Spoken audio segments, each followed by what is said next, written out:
Right now, it's time for Yankee baseball. Yankee baseball time again. Today's game, the New York Yankees and the Chicago White Sox from Comiskey Park in Chicago.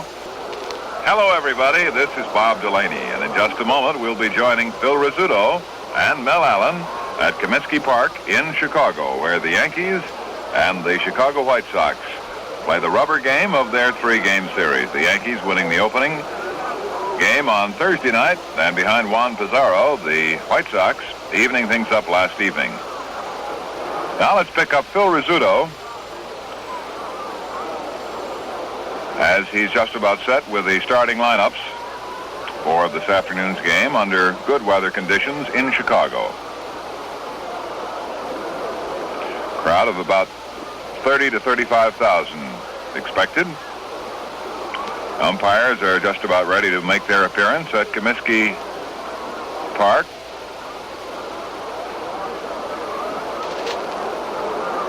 And it's just about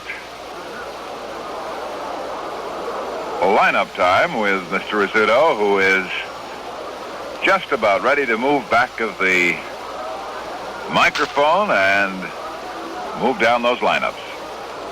For you. For the New York Yankees, leading off and playing second base, Bobby Richardson. Tony Kubek will be at shortstop, batting second. In right field, batting third, Roger Maris. Mickey Mantle will be batting in the cleanup spot and playing center field. Yogi Berra will be out in left field today with a right-hander going for the White Sox. Yogi batting fifth. At first base today will be Elston Howard. Howard batting in the sixth position. Bob Cerv played the last two games at first base. Did very well, by the way. Johnny Blanchard will be doing the catching and batting seventh. At third base, hitting eighth, Cletus Boyer. And doing the pitching and batting ninth, Ralph Terry.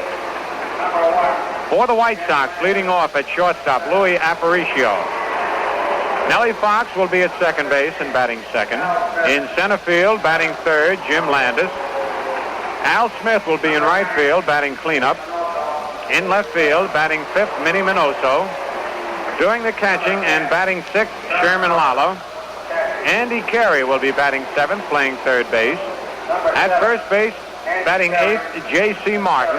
And doing the pitching and batting ninth will be Ray Herbert. J.C. Martin at first. Number 21. The Detroit Tigers were beaten last night by the Minnesota Twins, so the Yankees continue to hold a 3 percentage point advantage over the second place Tigers. Baltimore, winning their ball game last night, are 6.5 games behind the Yankees. Cleveland, 8 games behind. The White Sox, 13. Boston, 14.5. Washington Senators, 17. Minnesota, 19. The Los Angeles Angels, 20.5. And Kansas City, who took a doubleheader from Washington, 21.5 games out. All right, now we're about ready to go. Ray Herbert out on the mound for the White Sox has won 7 and lost 8 this year. Against the Yankees, he's won 1 and lost 1. His lifetime mark against New York, 5 wins, 13 defeats, and his lifetime mark in the big league, 52 wins and 64 defeats. Herbert was acquired from the Kansas City A's in a trade when Herbert and Andy Carey came over from Kansas City for Al Pilarczyk, along with Al Pilarczyk and Don Larson, 4 men from the A's. In exchange, the A's received Bob Shore, Jerry Staley, Wes Covington, and Stan Johnson. Herbert is making his 21st appearance of the year. And this is his first appearance against the Yankees since coming to the White Sox from Kansas City. Bobby Richardson will be leading off for the Yankees. And Bobby has had 2 hits in each of the first 2 games played here. He's raised his average to .252, has 7 doubles, 4 triples, 2 homers, and 27 runs batted in. Frank Crissetti moves down to third base coaching box, and over at first is Wally Moses.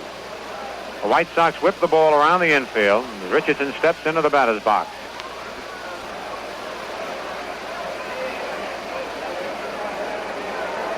White Sox play Richardson straight away, not too deep in the outfield. The first batter for the Yankees, number 1, second baseman On deck for the Yankees is Tony Kubek. Bobby has a 6-game hitting streak going. And here's the first pitch of the ball game. It's a little bit high, ball 1. Herbert ready again. His next pitch, curveball popped in the air, the left side. Andy Carey, and then Louis Aparicio. Nobody can see it, and Aparicio finally makes the catch, and that ball almost hit him on the head. Carey lost it. Aparicio lost it. Nellie Fox tried to get there from second base, couldn't get there in time, and Aparicio finally had to catch the ball in self-defense, or it would have hit him right on top of the head. You remember last night's ball game, the fly balls in the first 3 innings were lost by the outfielders. But the sun here at Comiskey Park is rough in the first few innings. Still it starts moving over the roof here. Here's Tony Kubek. Tony batting .297, 23 doubles, 2 triples, 5 homers, 27 runs batted in. The pitch to Kubek is fouled out of play. Back up on the roof. On deck is Roger Maris.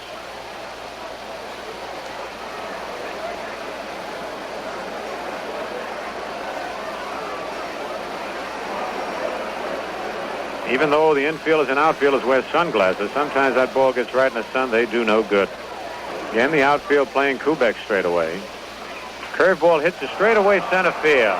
Jim Landis flipping the glasses down. He's under this one, and he's got it. That's 2 away, and here's Roger Maris. Maris had a 12-game hitting streak up till last night when he went 0 for 4. Roger batting .284. Has 10 doubles, 1 triple, 34 homers, 82 runs batted in. On deck is Mickey Mantle. 2 out, nobody on, no score on the top of the first.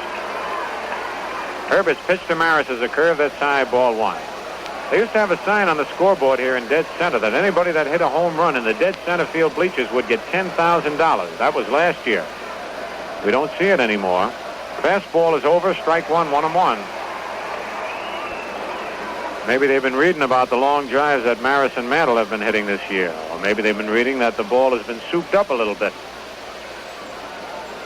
Either way, the sign is no longer up there. There's a high pop-up to the infield. Aparicio is backing up, glasses down, shading his eyes. He's under it. And he's got it. So Herbert had the Yankees popping up in the top of the first, nothing across. The score at the end of 1/2 inning, the Yankees nothing and the White Sox coming to bat.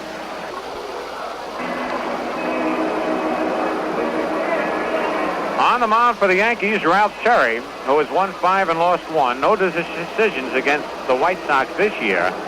His lifetime mark against Chicago, 1 win, 4 defeats, and his lifetime mark in the big league, 37 wins, 47 defeats. This is Terry's 15th appearance of the year and his 14th as a starter. Last appearance for Ralph was against Boston at the stadium on July 9th, the second game of a doubleheader. Gave up 2 runs, none of them earned, in an inning and a third. Louis Aparicio leads off for the White Sox, batting .274. Has 16 doubles, 1 triple, 1 homer, 22 runs batted in, 27 stolen bases. Boyer is in at third. Howard is in at first. The pitch is a ground ball. Richardson, who was right up with it, throws to Howard, 1 away. Ball was hit well, but just a step away from Richardson. Here's Nellie Fox, who's really having an off year. He's batting .258. 9 doubles, 3 triples, 1 homer, and 28 runs batted in.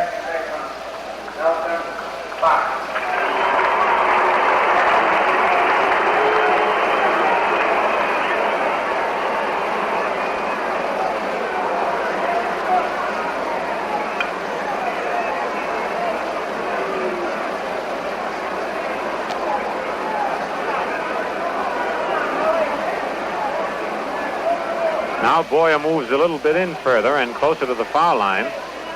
Yogi playing Fox like he would a right-hand pull hitter in left field. Pitch to Fox is a slow curve that's low, ball 1. Mantle shades Fox in left center. And Maris is straight away in right, fairly shallow. Terry's next pitch is line to left field. Yogi is right there. He was playing him perfectly, makes the catch.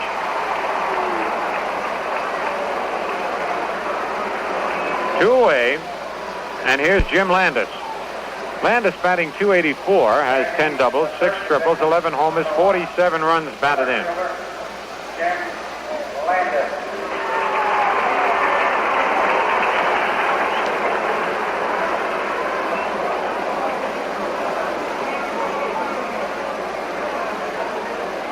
On deck is Al Smith. 2 out, nobody on, no score in the bottom of the first. Pitch to Landis is a fly ball to center field. Mantle going back, and he makes a one-hand catch just as he crashes into the center field fence. And if Mantle had not caught that ball backhanded, it would have been a home run. And that was a line drive that started to take off as it got out near Mantle. So the White Sox go down in order in the bottom of the first, nothing across. And the score at the end of 1 full inning. The Yankees nothing and the White Sox nothing.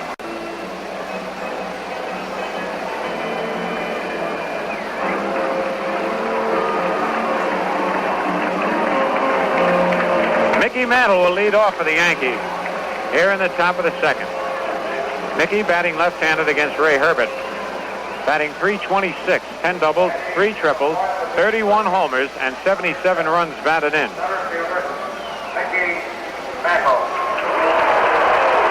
Mickey's 31st home run last night was one of the hardest hit balls we've ever seen. As a matter of fact, Louis Aparicio said it's the hardest hit ball he has ever seen. It was a low line drive, didn't carry higher than 10 feet into the left field seats. Mantle checks his swing on a low curve, ball 1. On deck is Yogi Berra.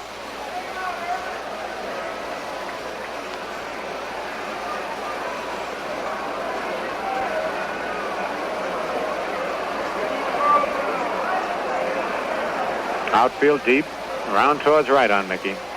Herbert's next pitch is in there, strike called 1-1. Mickey moved back away from that pitch, had the inside corner.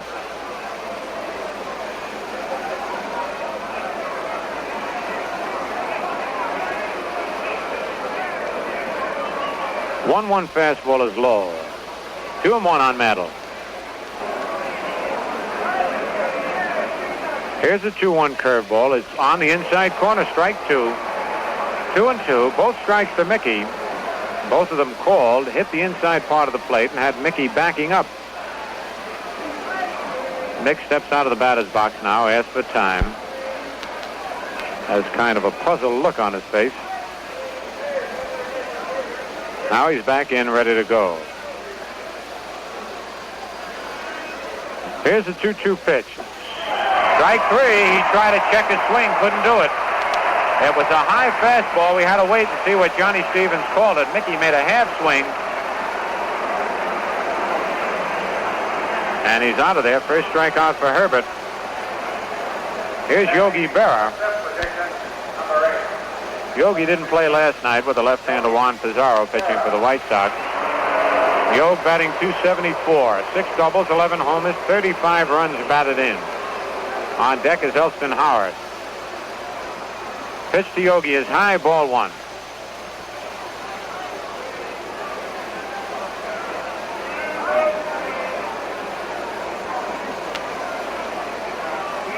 Fastball popped in the air down the left field line. Minoso over to his right. Getting under it, and he's got it in fair territory for the second out. So it's 2 away, and here's Elston Howard, leading both leagues in hitting with a .369 batting average. Ellie has 8 doubles, 2 triples, 7 homers, 34 runs batted in. 2 out, nobody on, no score, top of the second.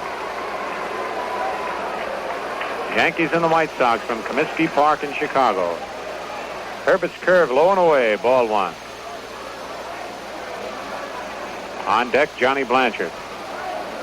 Pitch is a drive deep to left field. That ball has gone way back and over the roof and right on out of the stadium. Elston Howard hit one clear out of Comiskey Park, a tremendous home run in left center field, and that ball had to be hit 450 feet if it was hit a foot. Man, Ellie really tagged that one. I don't believe he's ever hit one that hard. The whole Yankee bench standing up to greet Howard as he comes in the dugout. What a shot that was. Right on, out of the ballpark. And the Yankees lead 1-0 on their first hit off Ray Herbert. For Howard, his 8th home run and his 35th run batted in. Here's Johnny Blanchard, batting .291. The pitch to Johnny, a base hit up the middle. On the first pitch, Blanchard singles to center. And here's Clete Boyer. Boyer batting .227. 8 doubles, 2 triples, 3 homers, 29 runs batted in. Fans still buzzing about Howard's tremendous home run. Boy, did that shoot out of here. I'd like to have been on that ball going to Baltimore tonight. I think it'd be faster than a jet. High 2 away. Blanchard at first. J.C. Martin holding him on. Stretch, and the pitch to Boyer, fouled back in the upper deck, strike one. We were just talking about anybody that would hit a home run and hit that center field bleachers or the scoreboard would have got $10,000. Well, I'd tell you, if that ball would have been to dead center, that might have gone against the scoreboard, at least in the center field bleachers. Again, Herbert sets. Fastball popped out in short left center field, and that ball's going to drop in there for a base hit. Going to third is Blanchard. Holding at first with a Texas lead single is Cletus Boyer.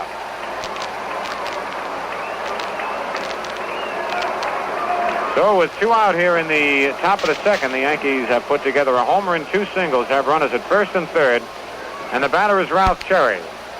Terry is batting .345. He's 10 for 29, has 1 double, 1 run batted in. He scored twice.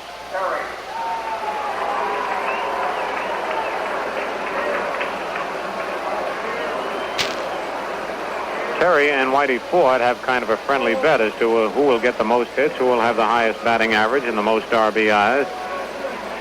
Yankee pitchers do that just about every year.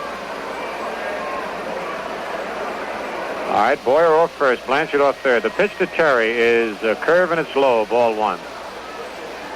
Bobby Richardson on deck. Terry digging himself a deep hole in the batter's box with his right foot, standing up in front of the plate. Here's the stretch. The curve is hit on the ground of the shortstop. Aparicio flips to Fox for the force on Boyer coming in. But the Yankees come up with 1 run on 3 base hits. No White Sox errors, 2 men left, and the score at the end of an inning and a half, New York 1, Chicago nothing. Before we start the bottom of the second, we'll pause for station identification.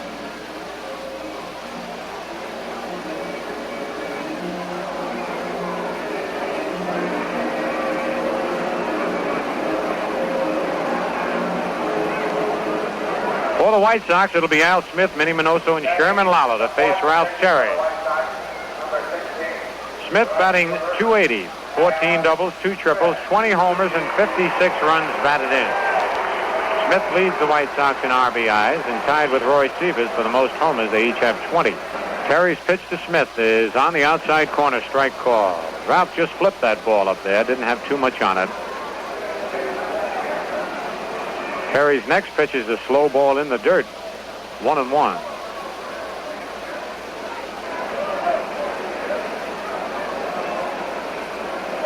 Ralph holds the ball in his glove with his right hand down at his side as he checks the sign. Now the short windup. Fastball fouled back and out of play in the upper deck. 1 ball, 2 strikes.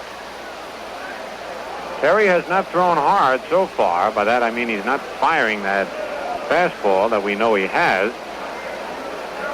He said his arm doesn't bother him. Pitch is swung at and missed, strike 3. Terry put a little extra on that one. He had Smith set up. First strikeout for Terry. Here's Minnie Minoso. Minnie batting .267, 13 doubles, 1 triple, 10 homers, 42 runs batted in. Terry's pitch to Minoso is taken for a strike as Minnie ran up as though to bunt the ball. It's the second trip that Jack Murphy, our television director, has paid to the radio booth. High pop foul that Elston Howard is getting under.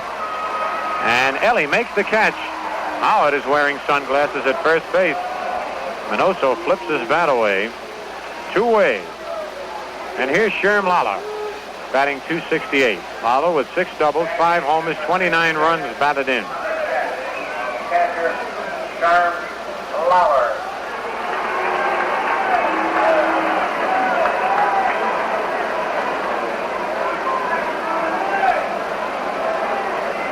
Terry's pitch to Lala, low inside, ball one.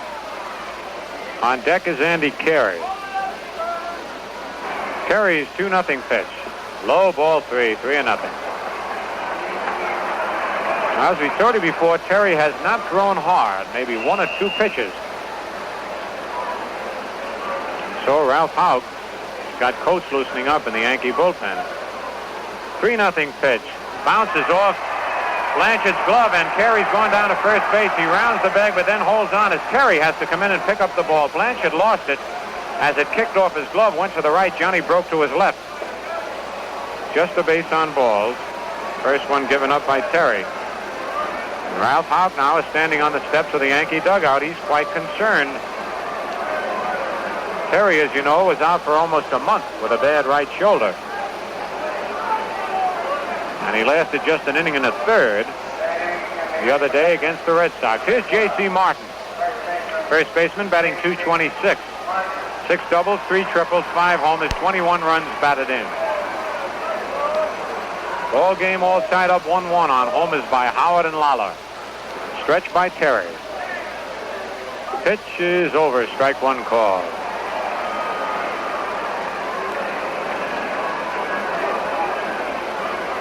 Here's the stretch. Change up his line to right field, a base hit. Down the right field line, going to third is Carey. Martin's trying for 2. Here is Maris's throw, and he's out of there on a perfect throw from Roger Maris to Tony Kubek. Man, that Maris can fire that ball from deep in the right field corner. He threw a strike to Tony Kubek as Martin tried to stretch the single into a double. So for the White Sox in the bottom of the second, 1 run on 2 base hits. No Yankee errors, 1 man left, in the score at the end of 2 full innings. The Yankees won and the White Sox won. Bobby Richardson, who popped to the shortstop in the first inning, leads off for the Yankees. The pitch to Bobby is a curved line foul down the left field line. Strike one.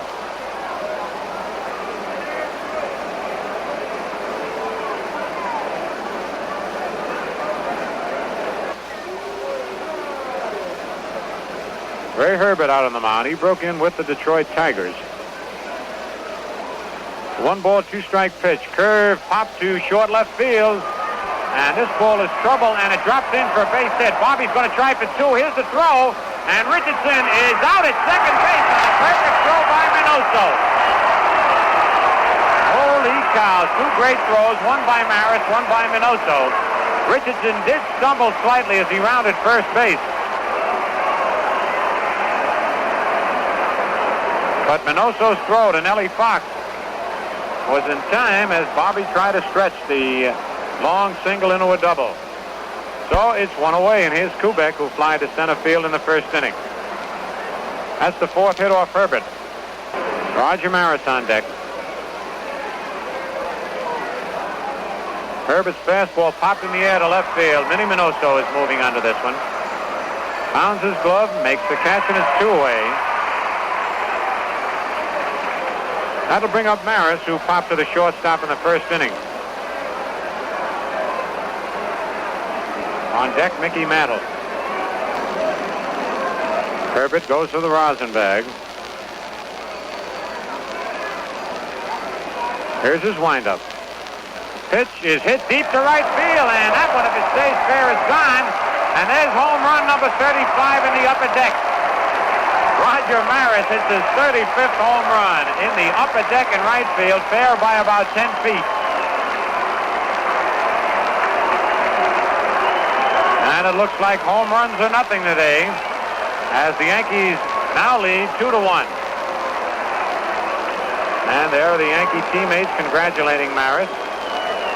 Man, what a year he's having. 35 homers and 83 runs batted in. Here's Mickey Mantle, who struck out in the second inning. Nothing cheap about the home runs hit so far today by Howard, Lawler, and Maris. Pitch to Mickey, fouled back on the screen, strike 1. Herbert was ahead of Maris that time, 1 ball, 2 strikes, but he got it high and inside. And when Maris hits those drives to right field, they don't curve. like they ordinarily do with a left-hander up there. There's a curve that's low, 1-1.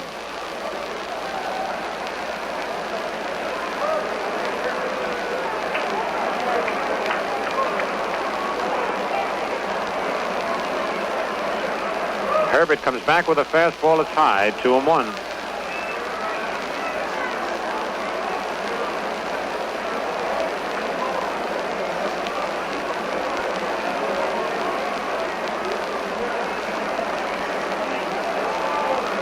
Yogi Berra on deck. 2 out and nobody on. Mantle steps out of the batter's box. Now Mick steps back in again. The 2-1 pitch. It hit Mickey's bat as he tried to duck out of the way, and it bounces right in the White Sox dugout. 2-2 on Mantle.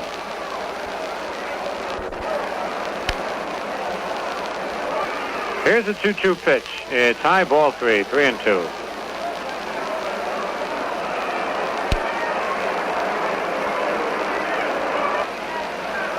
Now the payoff pitch to Mantle. It's a curve outside, ball 4. Mickey walks. First walk given up by Herbert. Mantle at first is Yogi Berra. Yogi flied to left field in the second inning.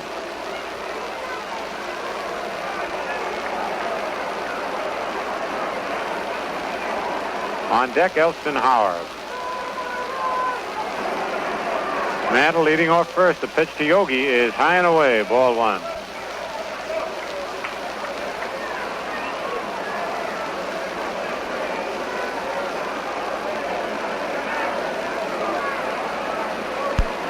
The pitch is a curve pop in the air in back of the plate. Sherm Lala is moving under it, and he's got it for the out. Yogi fouls out to the catcher. The Yankees come up with 1 run on 2 base hits. No White Sox errors. 1 man left. And the score at the end of 2.5 innings. Yankees 2 and the White Sox 1. Say, that new power mower sure looks easy to operate, George. Yeah. Wish our car performed half as well. What's the trouble? Oh, idles like a vibrating machine. Stalls all over the place. Sounds familiar. Your car the same way? Used to be. Turned out the carburetor was full of dirt. Oh? What did you do? Cleaned it, of course. Say, that must have been a big job. Nothing to it. I just started using Atlantic Imperial gasoline. What's that got to do with it? Hey, where have you been? I thought everybody knew by now that Atlantic Imperial gasoline cleans your carburetor as you drive and keeps it clean. Atlantic Imperial. And it worked for you? It worked for me. Boy, I'll have to start using Atlantic Imperial gasoline right away. Meanwhile, back to the grass. That's one problem Atlantic Imperial can't solve.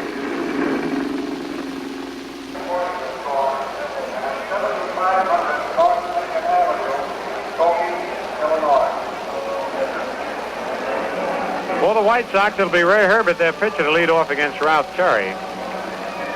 And Jim Coates is already up in the Yankee bullpen. Terry, who does not seem to be throwing real hard and real loose. Should he get in trouble, Houck wants to have somebody ready. Pitch is hit deep to left field. And that ball is in its seats for a home run for Ray Herbert. Oh, man, those balls are flying today.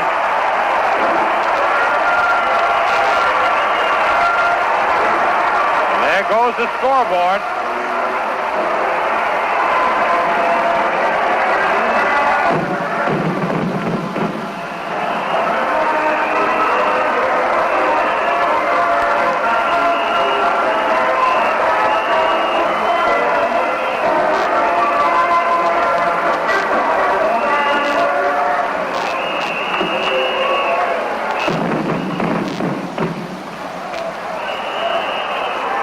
The ball game is tied up 2-2. Ralph Houck is out on the mound with Ralph Terry and Johnny Blanchard.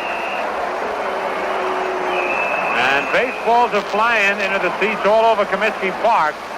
4 runs have been scored on 4 home runs. 1 by Howard, 1 by Maris for the Yankees, and 1 by Lala, and 1 by Herbert for the White Sox. For Herbert, it was his first home run of the year and his 6th run batted in. And it looks like Jim Coates is getting the call from the bullpen. So Ralph Cherry, who it certainly looks like has not completely recovered from that shoulder injury, has pitched a total of 2 innings. In his other start, he pitched an inning and a third. Ralph has allowed 3 base hits. Walked 1, struck out 1, has allowed 2 runs. So Cherry can neither be the winning nor losing pitcher in this ball game.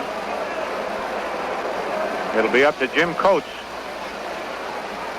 who's coming on right now.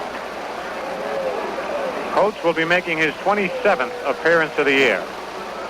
He's won 6 and lost 3.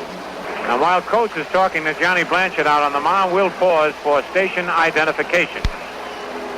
Yankee Baseball is brought to you by Ballantine Beer and Ale and the Atlantic Refining Company over quality modern WOKO 1460 on your radio dial here in the capital city of Albany, New York. Coates will be pitching now to the top of the White Sox batting order, Aparicio, Fox, and Landis. Louis bounced to second base in the first inning. Clete Boyer moves in at third base. You always have to be on the alert for a possible bunt by Aparicio, even though he doesn't bunt too often. Louis stands way back away from the plate. Wind up by Coates. His pitch is a strike on the outside corner.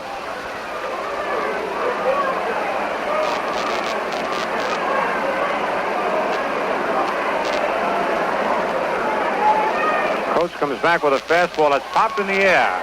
Bobby Richardson's calling for it. Kubek right alongside of him. Bobby makes the catch, 1 away. That'll bring up Nellie Fox, fly to left field in the first inning.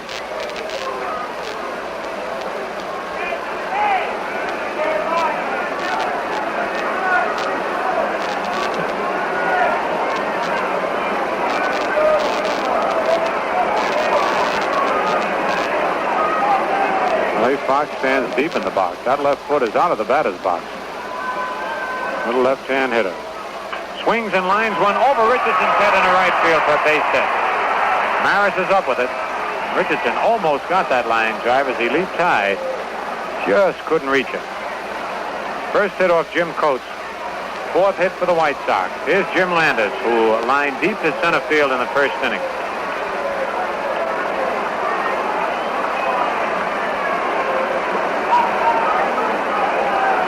On deck is Al Smith.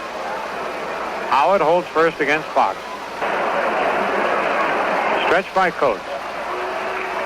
Pitch is swing and a miss, strike 1.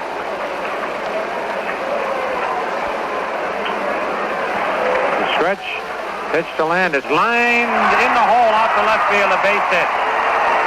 Fox round second, holds on. Yogi's throw cut off by Kubek. A hard shot between Boyer and Kubek out to left field. The White Sox have runners at first and second with 1 out, and here's Al Smith, who struck out in the second inning.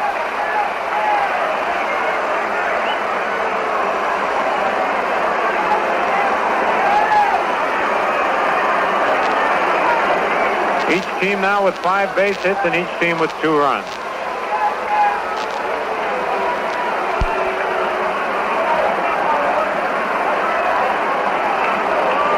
On deck is Minnie Minoso.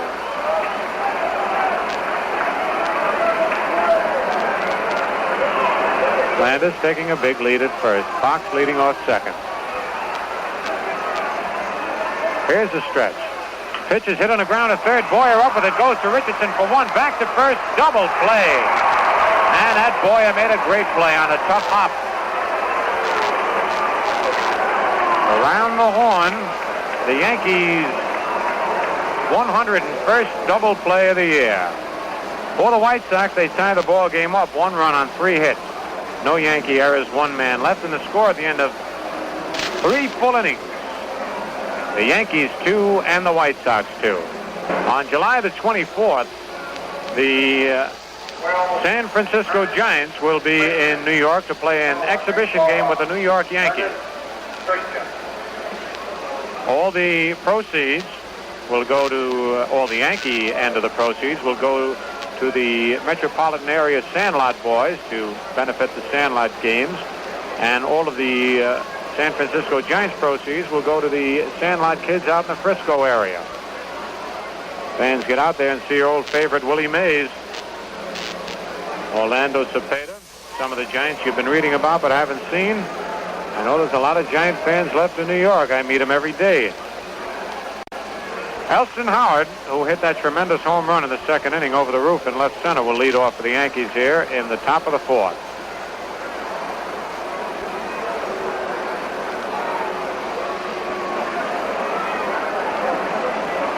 Ray Herbert out on the mound for the White Sox.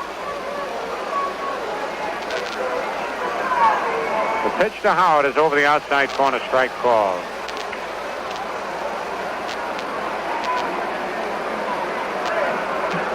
Curve to Howard, hit on the ground, picked up at third by Andy Carey. The long throw in time to get Howard.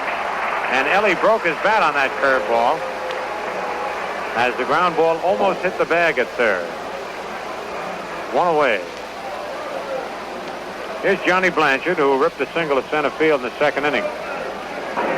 Curve to Blanchard is high, ball one.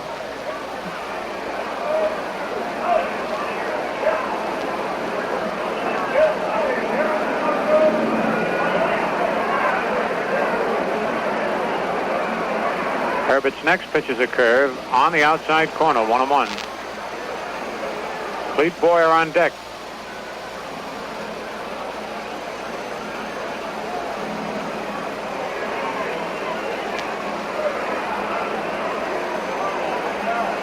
The 1-1 pitch is hit right at the shortstop. Aparicio fields it on one knee. Gets up, throws to first in time for the out. A hard hit ball is the one hop skipper to Louis Aparicio. Two away. Here's Clete Boyer, who singled to left center field in the second inning. Well over 100,000 fans have seen this three-game series between the Yankees and the White Sox.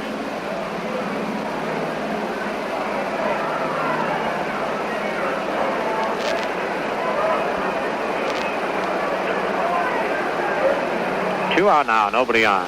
Pitch to Boyer is in there, strike call. Clete leaned away from a sidearm curve and it broke right over the heart of the plate.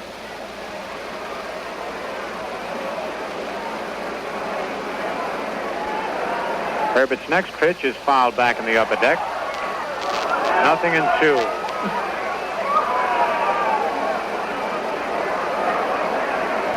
Very bright, clear day here in Chicago.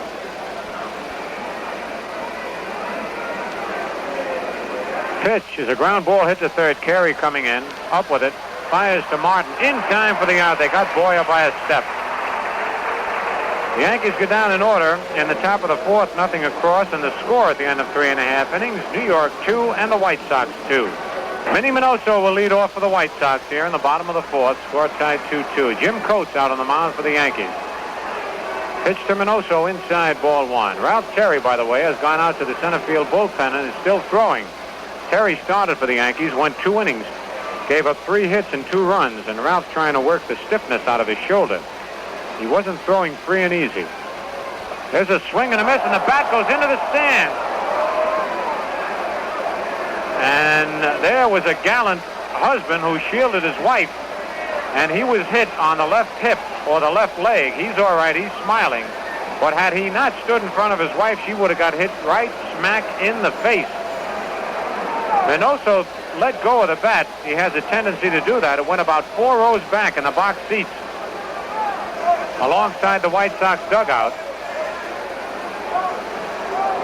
And they're taking the gentleman who was hit by the bat up the stairs along with his wife, but he's going under his own power. It's just precautionary measures they take whenever anybody's hit with either a ball or a bat. But it was a wonderful thing that he did, I'll tell you. Reminds me of the time Ben Hogan protected his wife in that tremendous accident where he almost lost his life. He dove in front of his wife and he took the full impact of the bus.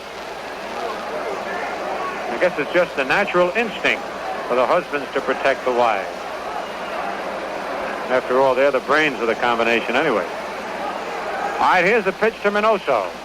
There's a drive deep to left, and another one's gone. And this one in the upper deck.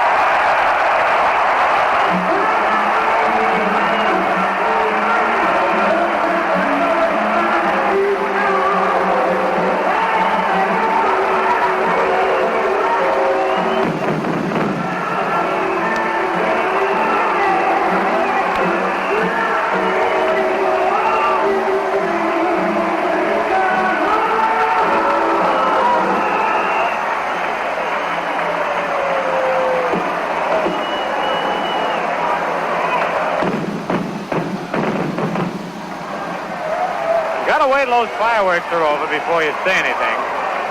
And not only did Bill Bailey come home, but Minnie Minoso, and the White Sox lead 3-2.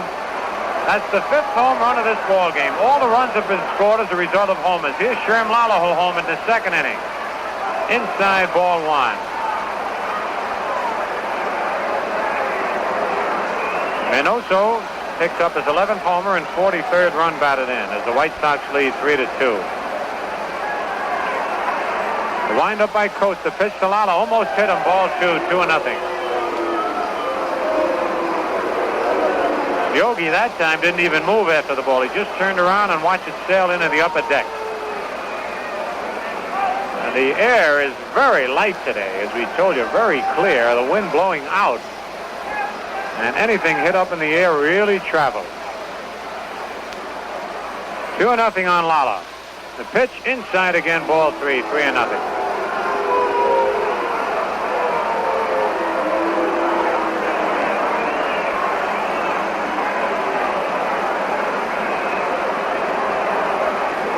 Pitch high inside, ball 4. Lala gets a base on balls. That's the first walk given up by Coates. It brings up Andy Carey, who walked in the 2nd inning. Ralph Cherry walked Carey while he was in there. Detroit has scored in the bottom of the 5th, and they lead 1-0 at the end of 5.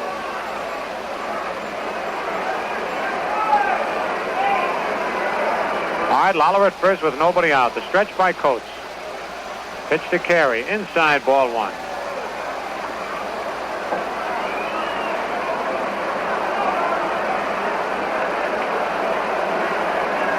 Here's his stretch. Pitch is line to right center field. A base hit.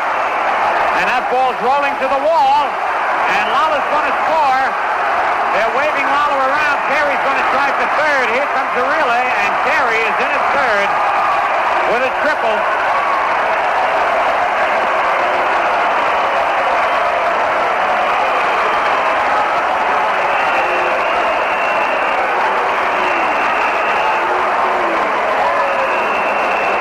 Carey triples up the alley in right center field, and the White Sox lead 4-2.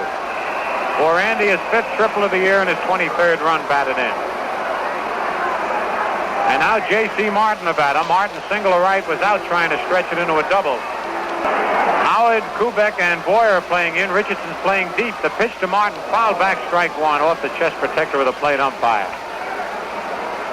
This is the first time I've seen this defensive alignment for the Yankees. Boyer, Kubek, and Howard in, and Richardson playing deep at second.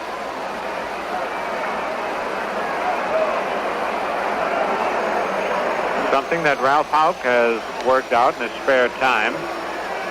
He doesn't have much of that. When you're a manager, you got to be thinking 24 hours a day.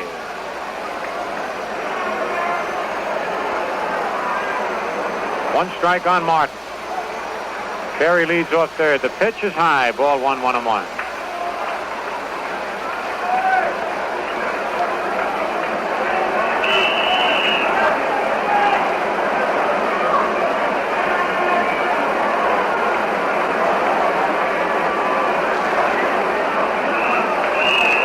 One pitch outside, ball 2, 2-1.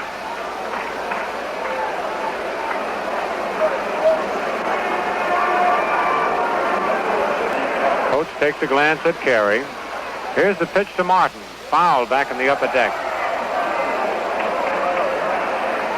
2-2.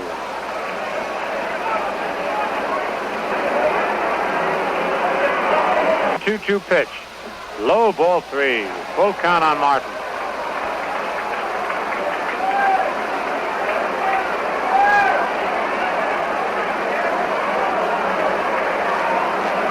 Now the payoff pitch. Outside, ball 4. Martin goes down to first base. And the batter will be Ray Herbert, the pitcher, who homered into the left field seats in the 3rd inning.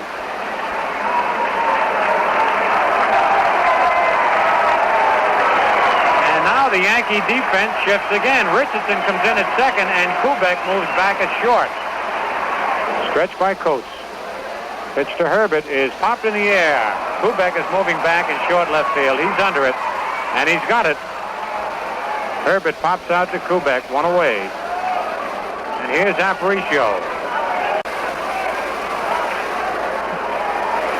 Now let's see how the Yankee defense lines up. Aparicio is a tough man to double up.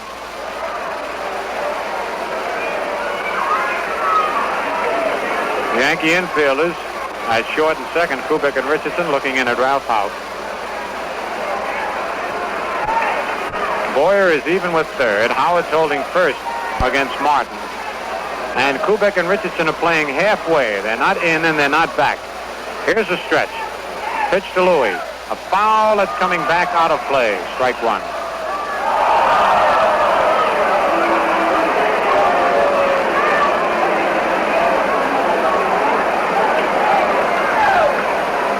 Coach stretches. Martin leading off first. Ground ball hit to short. Kubek to Richardson for one. Back to first. They safe at first. Howard's foot came off the bag. Richardson trying to get rid of the ball too quick. Pulled Howard off the bag. The run scores. Houk is coming out to argue with Johnny Rice.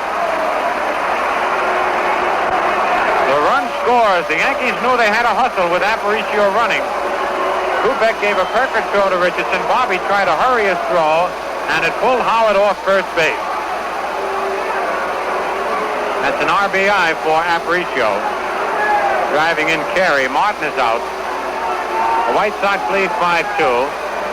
Houk still arguing with Johnny Rice, and Howard trying to point, tell him that his foot was still on the bag.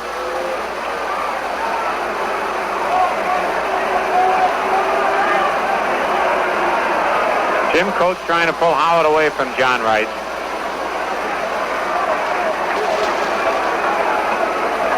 So Aparicio's speed made the Yankee infield hustle, and he's safe at first as Carey crossed the plate. 3 runs this inning for the White Sox. They lead 5-2. And the batter will be Nellie Fox. Fly to left, single to right. Here's the stretch. The pitch is high and away, ball one. Nellie Fox stands way back in the batter's box. And whenever Aparicio goes, he just fluffs a bunt and stands up, makes the catcher throw over his head. You cannot interfere with the catcher. Pitch high and away with the pitch out, throw to first. Aparicio back as Blanchard called for the pitch out and threw to Howard.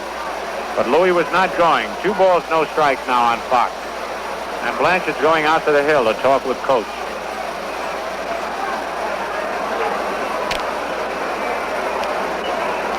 While he's talking with Coates, we'll pause for station identification. Yankee Baseball is brought to you by Ballantine Beer and Ale and the Atlantic Refining Company through the facilities of Quality Modern WOKO 1460 on your radio dial here in the capital city of Albany, New York. WOKO time 4 o'clock. And now we're ready to go. 2 ball, no strike count on Fox. Here's the stretch. The pitch is high and away, ball 3.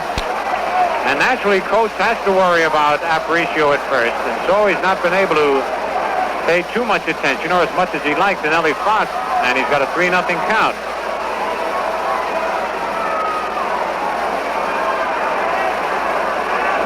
The pitch is low, ball 4. That's the 3rd walk given up by Coates, all 3 of them here in the bottom of the 4th.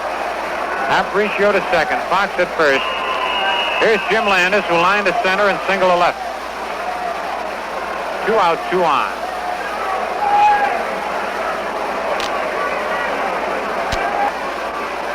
Pitch is hit deep to left field, and there's another home run in the upper deck.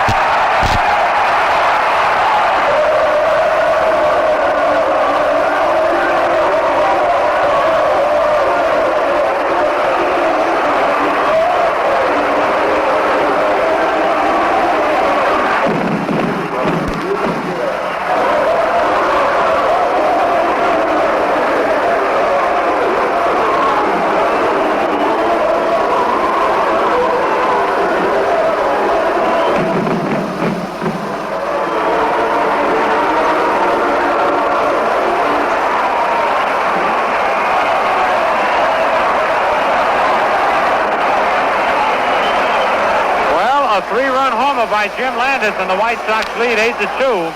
That brings up Al Smith. He's the ninth man of bat in this inning. Smitty struck out, hit into a double play. Pitch is a base hit to left field. A base hit to left field by Al Smith. The sixth hit off Coates and the eighth hit for the White Sox. Here's Minoso, who led off this inning with a home run. Minnie also popped to first. The 10th White Sox batter here in the bottom of the fourth.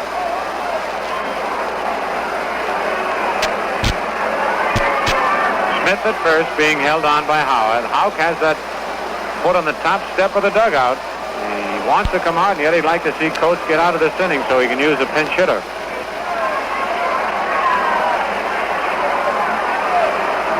Stretch by Coates.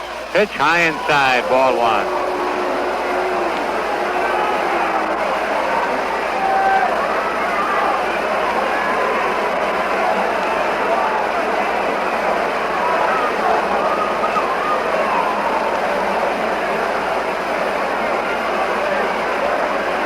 Again, Coates sets. Pitch is lined to left field. Yogi coming in, and he's got it. Boy, Minoso hit that ball right on the nose. For the White Sox in the bottom of the fourth inning. 6 runs. 4 base hits. No Yankee errors. 1 man left in the score at the end of 4 full innings. The White Sox 8 and the Yankees 2. Well, we've seen quite a home run display today by both teams so far.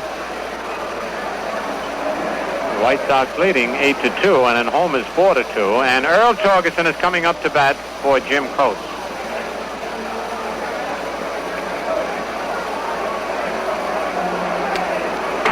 Torgerson batting .071. Looking for his first extra base hit of the year. He has 1 RBI. Bobby Richardson on deck.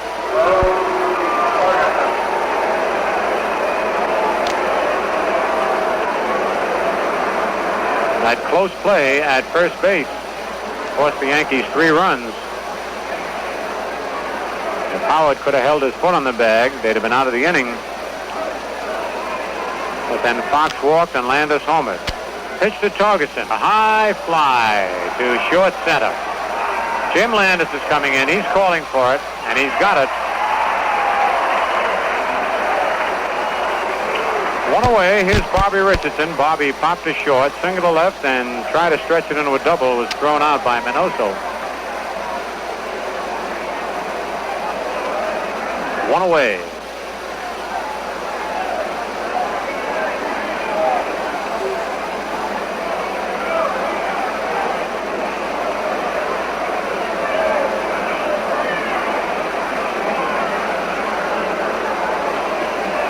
Pitch to Bobby is right in there, strike call. Tony Kubek on deck. Bobby has hit in 7 consecutive games now. Curve hit on the ground is short. Aparicio to Martin. It's 2 away.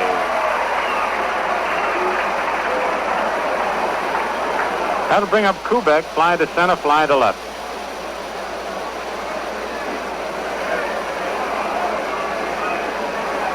On deck, Roger Maris.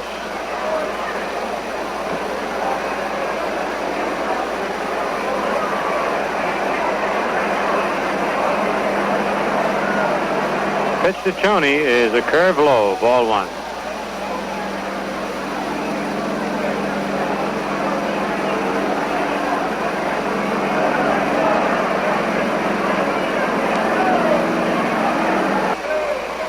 Here it is, and it's popped in the air and back of the plate. Sherm Lawler is coming back. And he's got it right in front of the box seat. After a long run, Herbert sets the Yankees down in order. Nothing across the score at the end of 4.5 innings. White Sox 8, Yankees 2.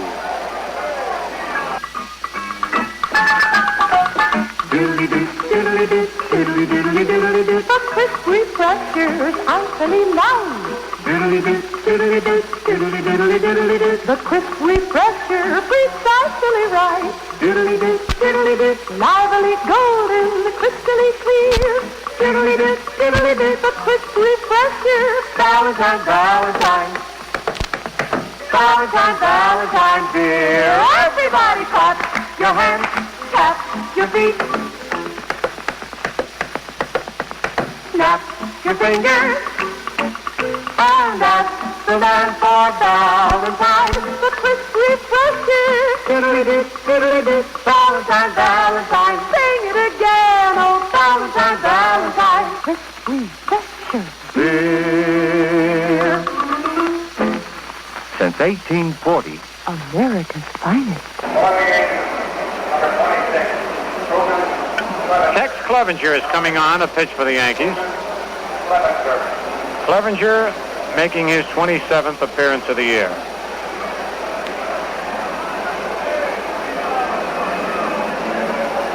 The right-hander replaces Jim Coates.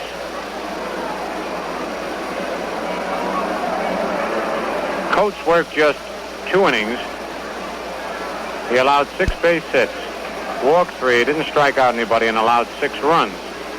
So Coates is the pitcher of record. Ralph Cherry pitched the first 2 innings, giving up 3 hits and 2 runs. But he left with the ball game tied 2-2. So Clevenger comes on, and he'll be pitching to Lala, Carey, and Martin here in the bottom of the 5th. Sherm Lala, who homered and walked, scored twice, driven in a run. All right, here's Clevenger's pitch to Lala, inside, ball 1.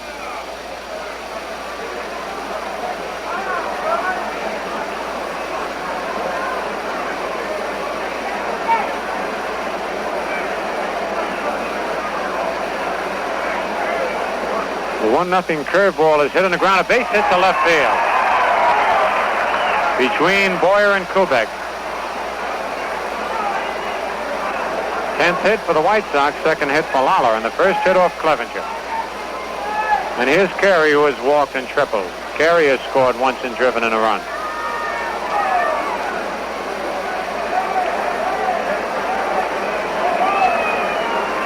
J.C. Martin on deck.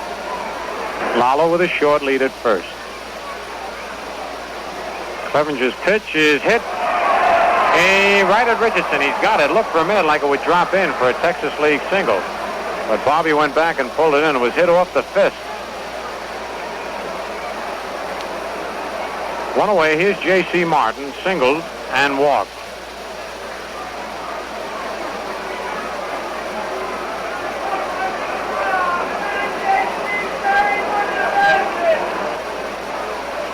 Pitch is a swing and a miss, strike 1.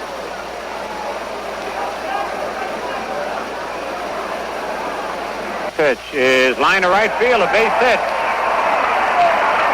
Maris up with it, and Lala holds at second base.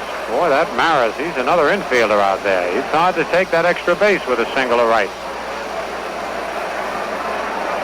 Came charging in, scooped it up. And here comes Ray Herbert, who homered and popped to short.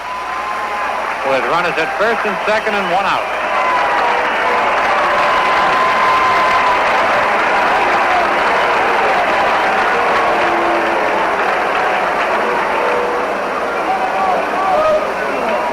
Hits for the White Sox. 2nd hit off Clevenger. Howard is in at first. Boyer's in at 3rd. Even though there's 1 out, they're looking for the possible sacrifice. The stretch, and Herbert swings, fouls it back in the upper deck.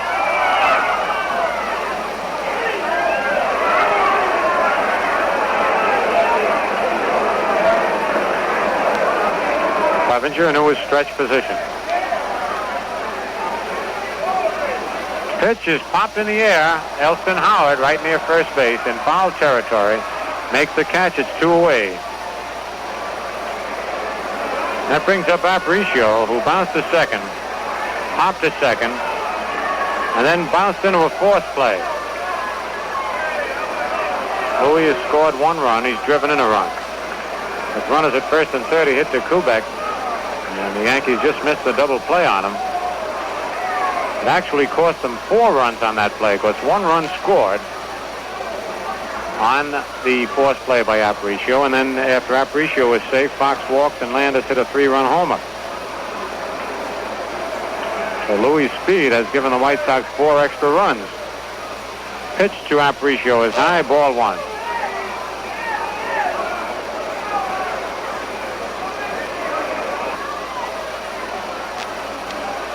There's a strike. Sidearm fastball right in there. 1-1.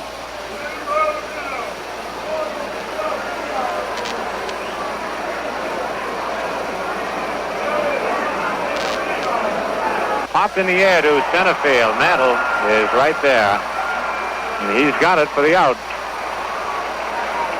For the White Sox in the bottom of the 5th inning, no runs on 2 base hits, no Yankee errors, 2 men left.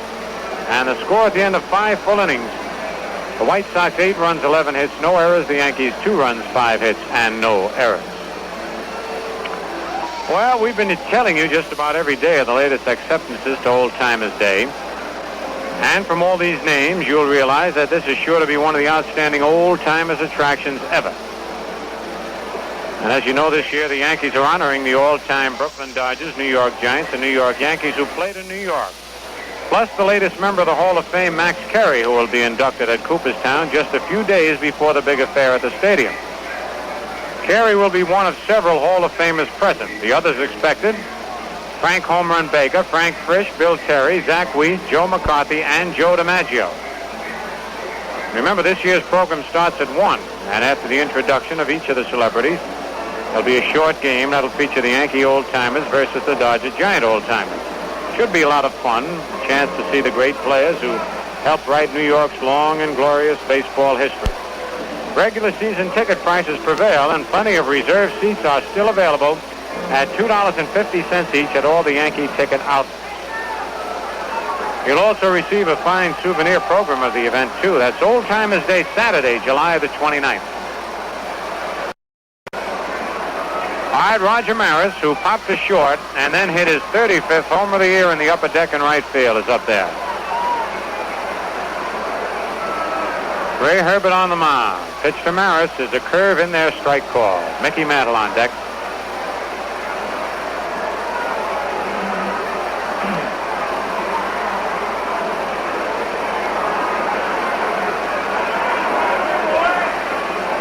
Herbert's next pitch is swing and a miss, strike 2.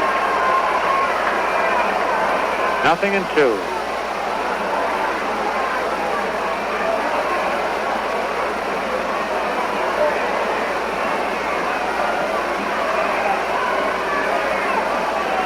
The 2-strike pitch is lined to left center field. That's a base hit. And rolling to the wall, Maris is around first, digging for second. The ball is kicked around. Maris around second. Going for third. Minoso's throw is cut off by Aparicio. And Landis really booted that ball as he tried to reach for it and kicked it against the wall. And I believe that'll be a triple all the way for Roger Maris. A triple up the alley in left center field. 6th hit off Herbert, Maris' second base hit. And here's Mickey Mantle, who struck out and walked. For Maris, that was only his second triple of the year. He specializes in home runs.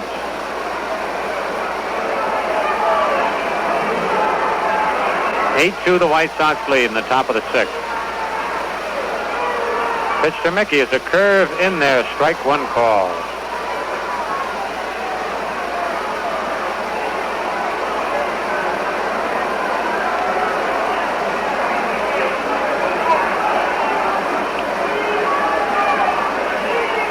Fastball inside, 1-1.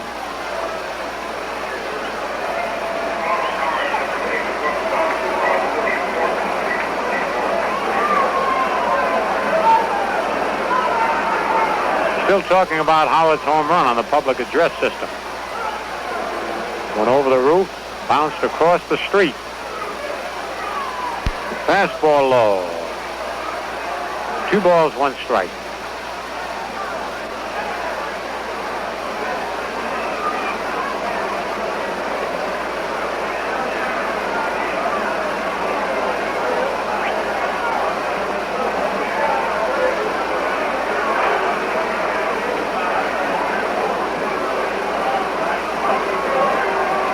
Pitch to Mantle, low inside. Ball 3, 3-1.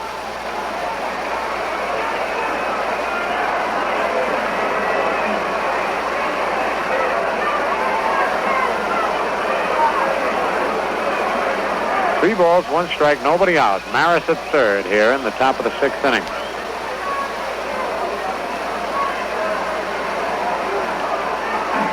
Three-one pitch, swing and a miss, strike 2. Full count on Mickey.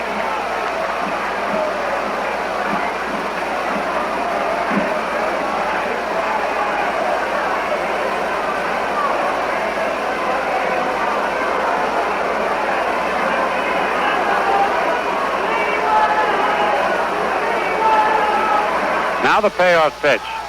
Inside, ball 4. Mantle walked for the second time, and that's only the second walk given up by Herbert. Here's Yogi, fly to left, popped up to the catcher.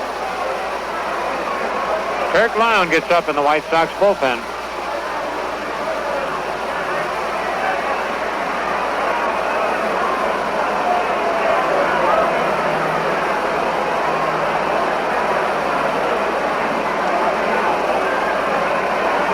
Mantle at first, Maris at third.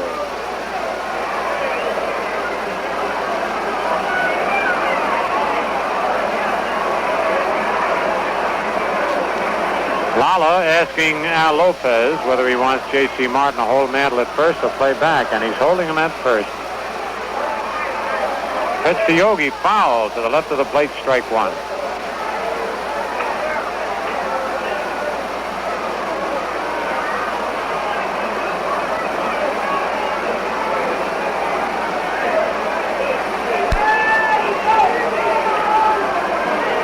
One strike on Yogi.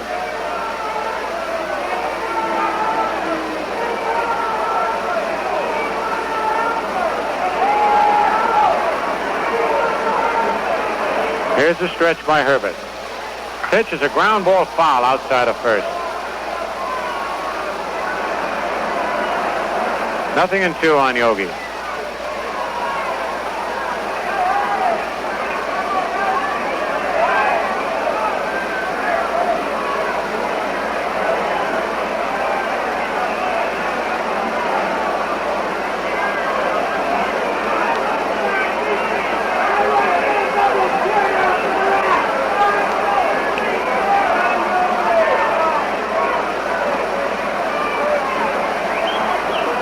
Here's the stretch.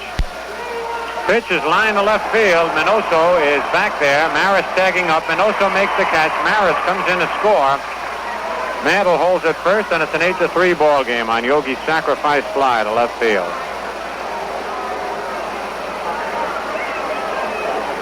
Maris scores for the second time. It'll bring up Elston Howard, who homered out of the park and across the street and then bounced to third. Man, and I can smell hamburgers and onions from someplace.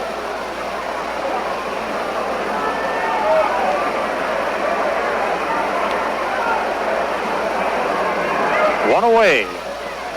Mantle at first.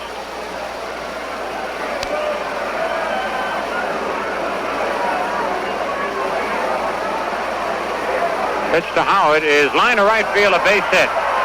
Smith is in, he's up with it. Mantle has to hold at second. That ball was hit like a bullet. Elston Howard gets his second base hit. The seventh hit off Herbert. And Howard ups that league-leading batting average over the 370 mark. He leads both leagues in hitting. Here's Johnny Blanchard, who singled to center and bounced to the shortstop.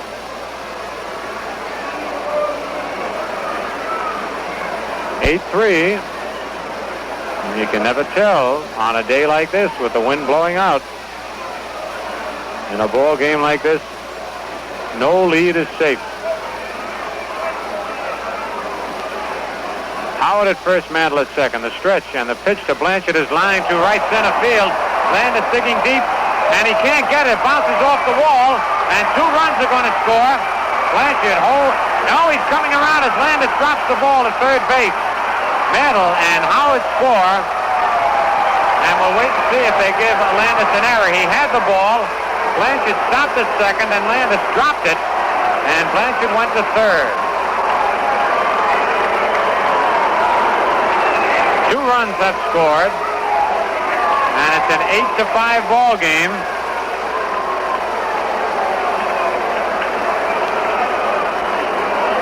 Well, it looks like there's no error on the play, and that Blanchard will get a triple all the way. 2 runs batted in for Johnny. Al Lopez is out on the mound, talking with Ray Herbert. That'll give us time to pause for station identification. Yankee Baseball is brought to you by Ballantine Beer and Ale and the Atlantic Refining Company through the facilities of WOKO, Albany, New York. 1460 on your radio dial.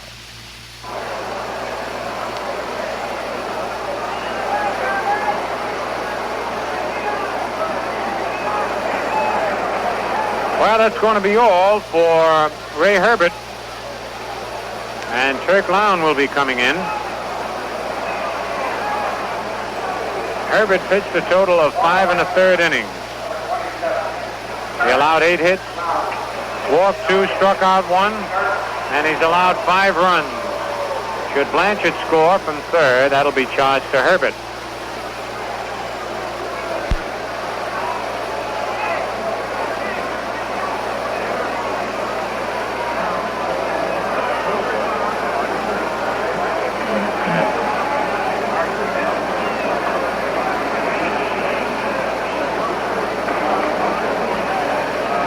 So Turk Lown is coming on. And Herbert is out of there. As we told you, this is one of those days. You get a couple of men on and you hit one.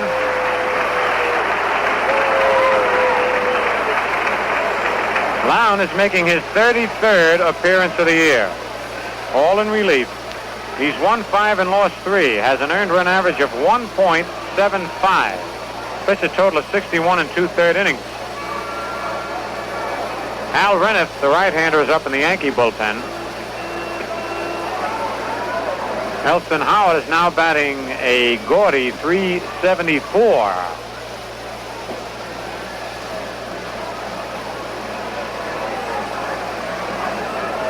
Lown will be pitching to Clete Boyer, who is singled and bounced to third base.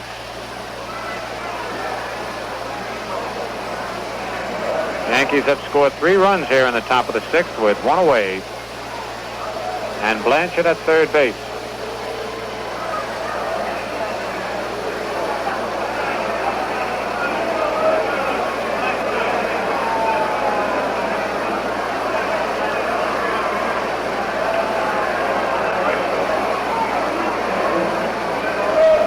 The official scorer has changed his ruling on Blanchard's hit. He has now given Blanchard credit for a double and 2 RBIs and an error charge to Jim Landis, allowing Blanchard to go to third base. All right, the White Sox are playing their infield back with 1 out. The pitch to Boyer is a curve outside, ball 1.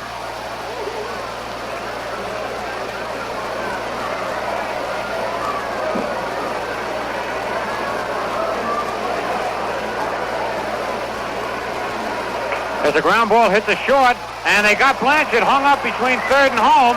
Aparicio throws to Lala to Carey, and Carey throws to Lala, and Lala tags him. Boyer goes down to second. Blanchard did not start as soon as that ball was hit, or he'd have made it, but the White Sox had the infield back. The play goes from 6 to 2 to 5 to 2. Erasing Blanchard, but Boyer moved down to second base on the rundown. Don Larson is up in the White Sox bullpen.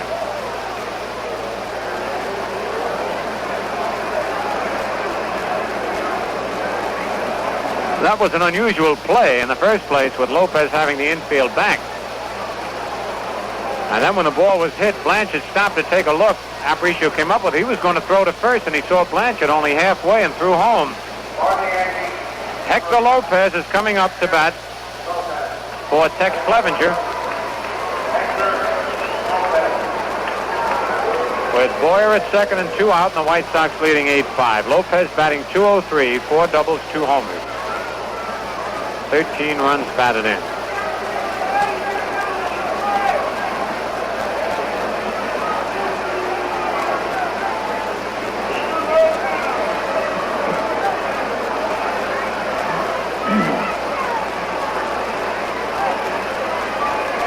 stretch and the pitch to Lopez. Swing and a miss. Strike one. Bobby Richardson on deck.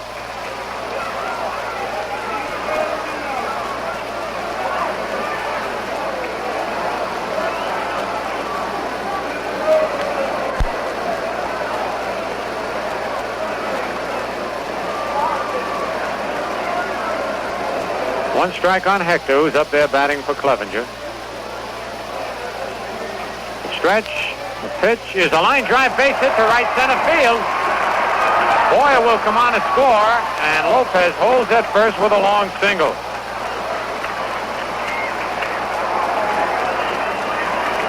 That run is charged to Ray Herbert. And it's now an 8-6 ball game.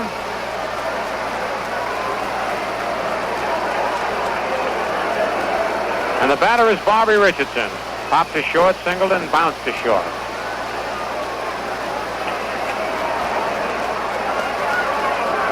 The stretch and the pitch to Bobby is low, ball one.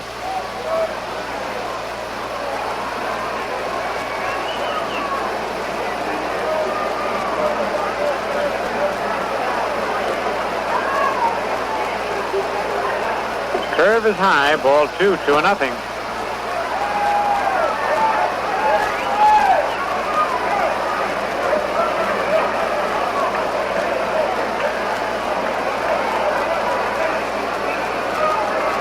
Tony Kubek on deck.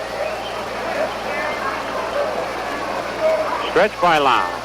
Pitch is low, ball 3. 3-0.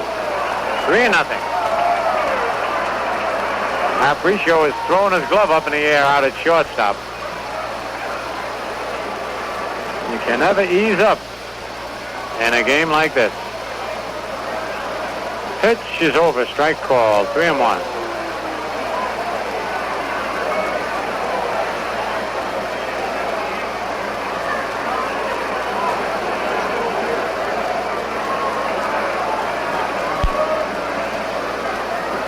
Three balls, one strike on Richardson. The Yankees have scored 4 runs here in the top of the 6th.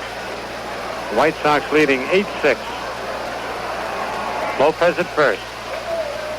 Pitch is in there, strike 2, as Richardson started down at first base. Thought the pitch was high.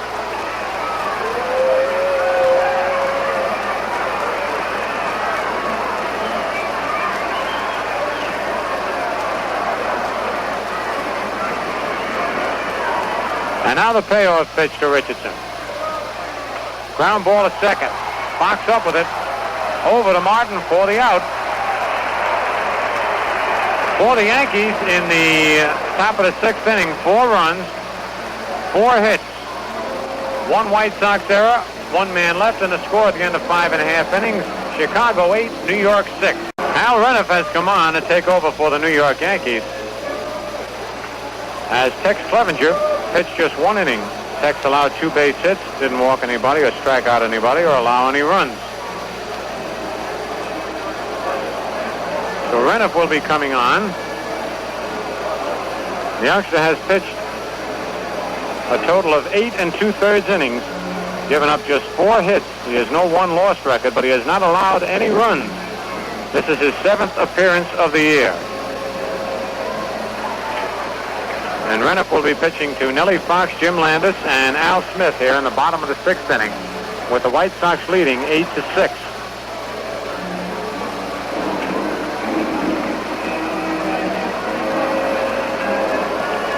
Blanchard throws the ball down to Richardson, over to Kubek, to Boyer. Blanchard goes out to talk with Reniff before Boyer flips the ball over to Hal. Fox has fly to left, single to right, and walked. He scored once.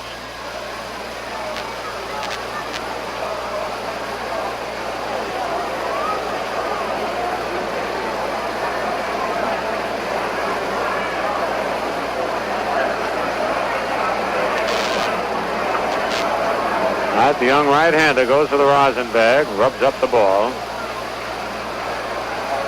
Getting ready to make his first pitch to Nellie Fox.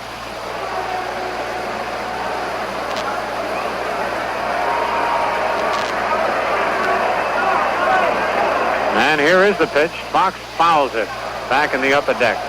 Strike 1.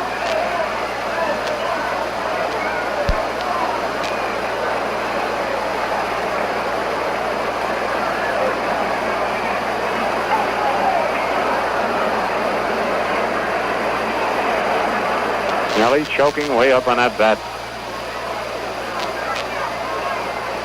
Then he steps out of the box. Renner taking a little too much time getting the sign. Now Nelly's back in now. Pitch is high inside, 1-1.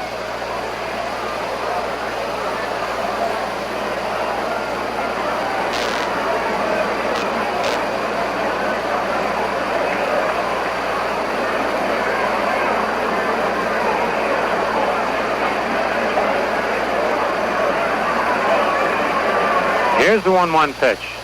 A fly ball to left field. Yogi Berra moving to his right. In foul territory, Yogi makes the catch.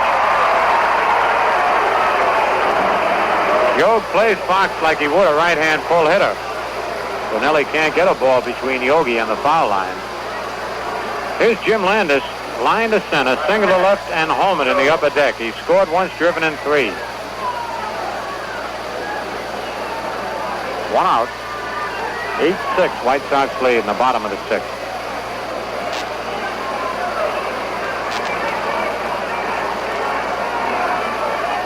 Pitch to Landis is low inside, ball 1. Al Smith on deck.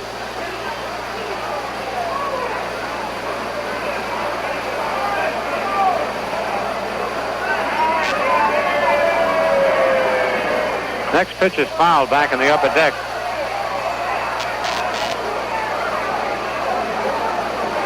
Everybody on the White Sox has at least one base hit except Aparicio. And yet it was Aparicio getting on base, beating out what looked like a double play for the Yankees and setting up a 4-run inning. A bunt attempt foul back of the plate. 1 ball, 2 strikes.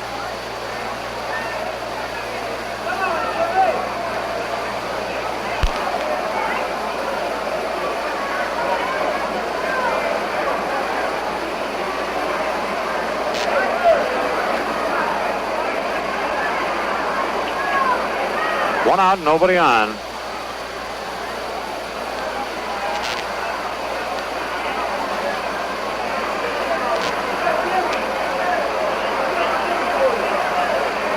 Renniff's pitch is line, base hit past Kubek, who dove for the ball, couldn't get it. Yogi's up with it. And Landis has his 3rd base hit of the day. First hit off Renniff, and the 12th hit. Larry Osborne has just homered in the bottom of the 8th, and Detroit leads 2-1 over Minnesota at the end of 8 innings. Osborne is filling in for the injured Norm Cash. All right, here's Al Smith. Struck out, hit into a double play, single to left.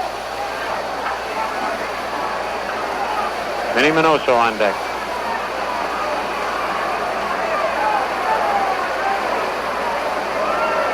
Pitch to Smith is popped in the air. Bobby Richardson is moving back. He's calling for it in short center field. And he one-hands it. As the wind took that ball back, he had to reach back and grab it one-handed. That's 2 away. And here's Minnie Minoso. Pop to first, homered, and line to left.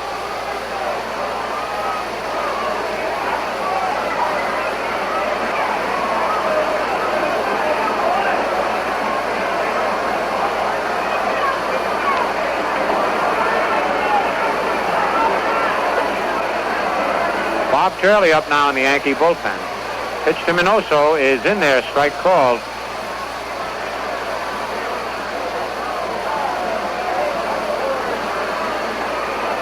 Two out. Landis at first.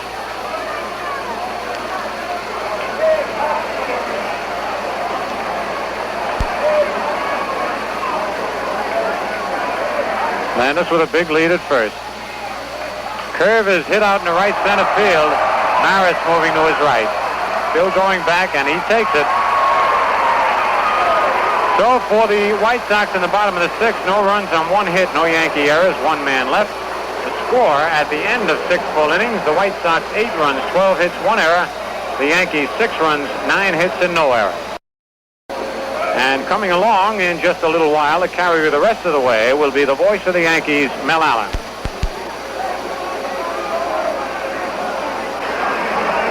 Hello, everybody. Tony Kubek hits the first pitch into deep right center. Landis goes back and makes the catch at the running track. One away in the 7th inning. Tony Kubek, who had flied to center and left center and fouled to the catcher.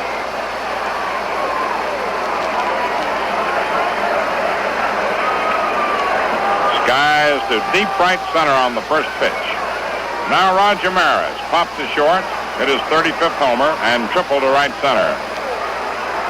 Turk Lown in relief of Ray Herbert. 8-6 White Sox, 7th inning. Right-hander ready. The pitch is low, ball 1.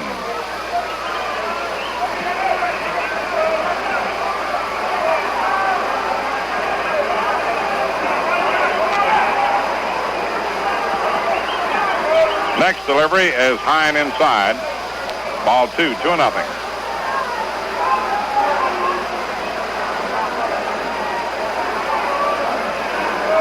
Two balls, no strikes. Lown into the windup, and the pitch to Maris. Swung on, there's a bouncer. Fox knocks down, picks up, throws to first in time. Good play by Fox. He robbed Maris of a base hit. And up comes Mantle. Struck out, walked twice. That was a big play. Real big play by Nellie Fox. Mickey Mantle struck out, walked twice. Hitting .325. Now they'll pitch to him with 2 outs, nobody on. Takes that one inside, ball 1.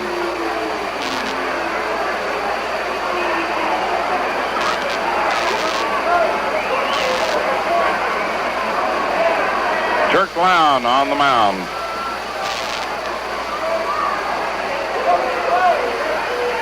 Here's the delivery. Swung on and popped up into the air to third.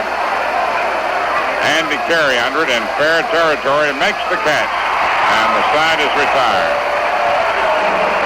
No runs, no hits, no errors, no one left on. At the end of 6.5 innings of play, Chicago 8, New York 6. No matter where you are, in Queens County, Kings County, Westchester, Norwalk, Greenwich, Coscob. Oh, sorry, we don't stop there on Saturday afternoon. But we stop there on Friday, so we got plenty there for you. Enjoy a golden glass full soon. Showman Lawler up, last of the 7th.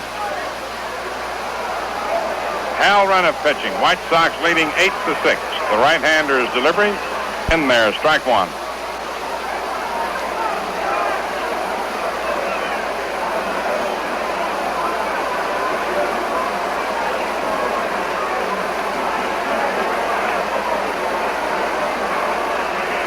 The next delivery is low outside for ball 1-1.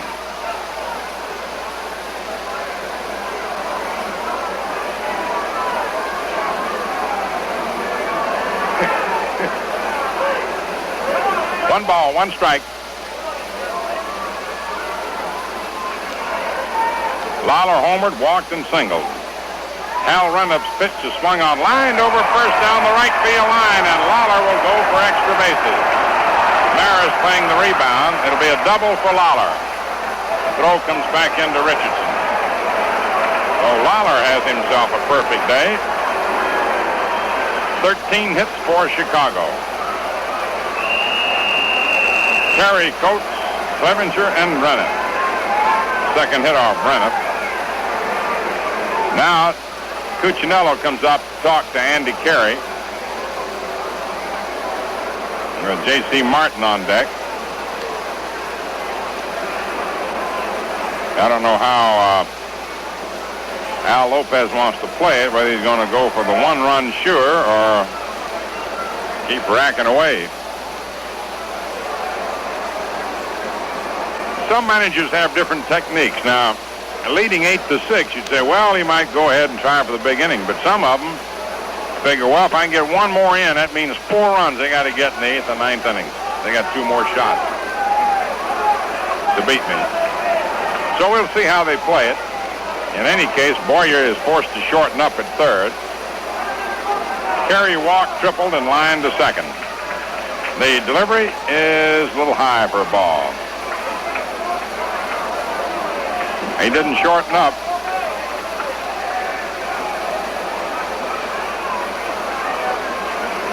Got two men warming up for the White Sox. One of them, Billy Pierce.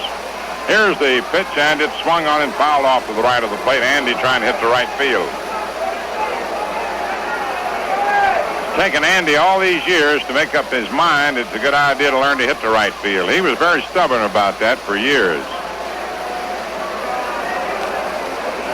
Case tried to get him to do it, but he'd still tried to pull that ball all the time. Still pulls. Once in a while to go the opposite field. 1 ball, 1 strike. Hal Runeff delivers, and Andy swings and fouls it off to the right of the plate. Strike 2, 1-2. Warren Hacker in the bullpen, and Frank Bauman is the other one, not Pierce.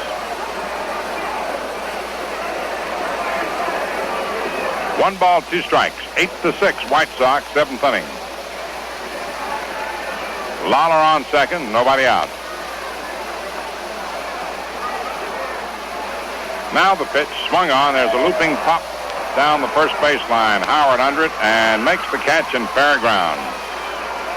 So he was trying to hit to right, hoping to either get the base hit or hit on the ground to move Lawler over to third. Up comes J.C. Martin. Single to left, walked, and single to right.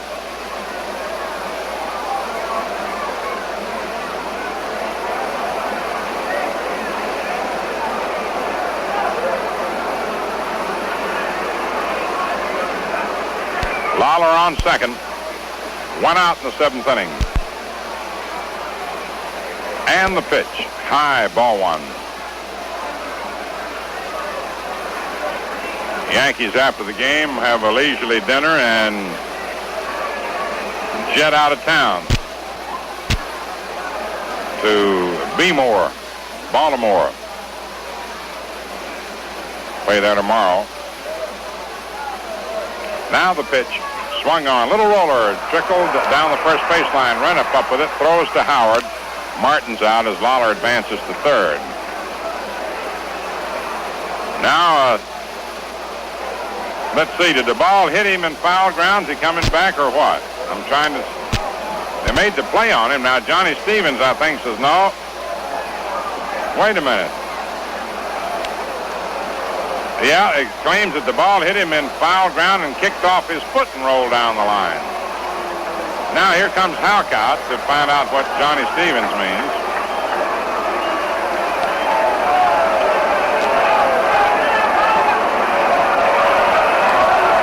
And Halk is a little angry at this point. Had one decision against him earlier that cost him 3 runs. I don't know what Johnny Stevens is claiming, unless the ball hit Martin in foul territory, but he took off and ran. And that was a fair ball. Otherwise, unless it kicked off his body. Now, I don't know what Stevens is claiming, unless it be that. The argument must be he must have called it foul. It's the plate umpire's ball to call. But it wasn't anywhere close to being foul if it was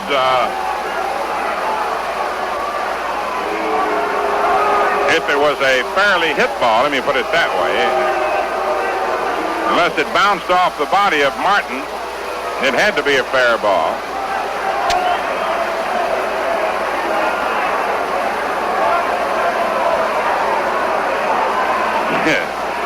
Was it the Wayne and Schuster comedy team, and when they did that takeoff in Shakespeare? And sometimes when things go against the teams, that is there anything so foul as a fair ball? Or when the ball just misses, going in for a home run, just barely goes foul. Is anything so fair as a foul? 1 ball, 1 strike. J.C. Martin's got a chance to do it all over again. Lawler back to second. Hal Reniff delivers. Pitch is swung on and missed on a changeup, 1-2. The only thing that I can see is that the ball must have hit the body of the batter while he was still in the batter's box, which is in foul territory, and then kicked off down the line. Because it was nowhere close to being, as the ball rolled on the playing field, a foul ball. That must be what happened, but delayed call by Stevens. Hal Reniff delivers, and Martin swings and fouls it back. 1-2 count. The Detroit Tigers beat the Minnesota Twins 2-1, which puts them in position to regain first place if the Yankees drop this one.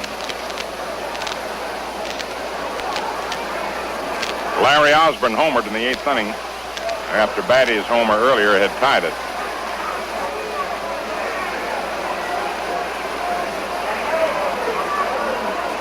Hal Reniff's delivery, high outside, 2-2. The White Sox bullpen heating up Hacker and Bauman, which could mean a pinch hitter for Lown, depending on what Martin does. One away. 8-6 White Sox, 7th inning. Reniff's pitch outside on a changeup, ball 3-2.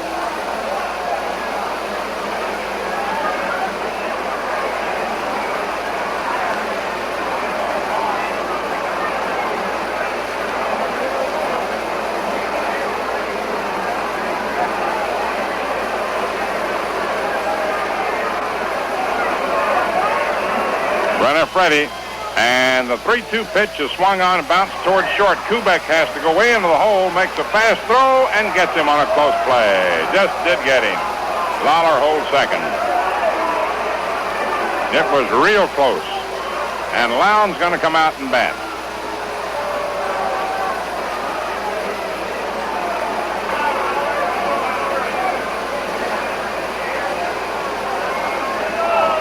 Lawler leads off second, 2 away. The pitch to Lown is swung on and missed, strike 1.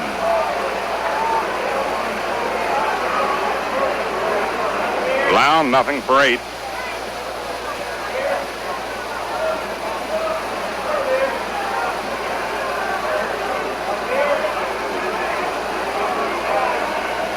Hal Reniff delivers inside, ball 1, 1-1.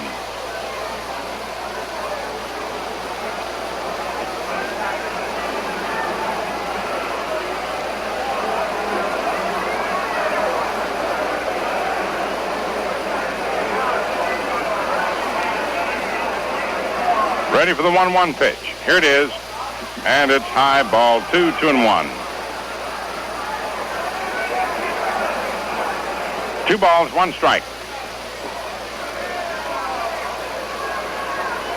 Cleveland's batting in the last of the 9th, tied up 5-all with the Angels. Pittsburgh Giants scoreless, top of the 3rd. Lawler on second with 2 away and a 2-1 count on Turk Lown. Reniff's delivery swung on to high fly ball and to short left center. Mantle drips in under it and has it. Sides retired. No runs, 1 hit, no errors, 1 left on. At the end of 7 innings, the White Sox 8 runs, 13 hits, and 1 error, and 7 men left on. The Yankees 6 runs, 9 hits, no errors, and 4 men left on.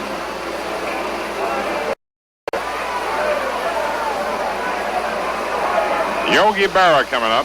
Yogi's not swinging that bat well lately. He flied to left, fouled the catcher to sacrifice fly to left. He hadn't been pulling the ball very often lately. Lown's delivery, swung on, bounced out to second, a big hop. Throw to first in time, and Yogi's retired. 1 away. Yogi has been in quite a slump. Here's Elston Howard, homered, grounded to third, single to right. 2 for 3.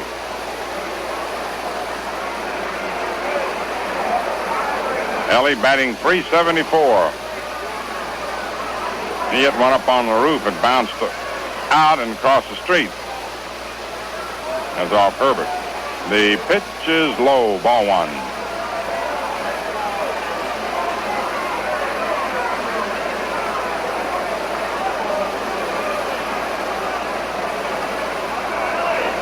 One ball, no strikes.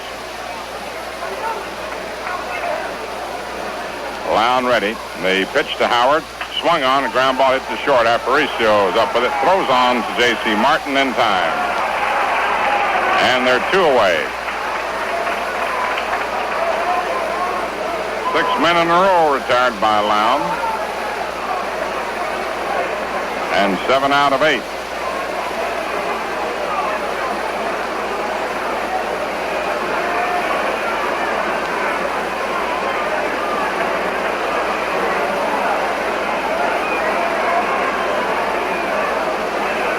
Johnny Blanchard singled to center, grounded to short, and doubled to right center. 8-6 Chicago, 8th inning. Turk Lown's pitch. Inside, ball one.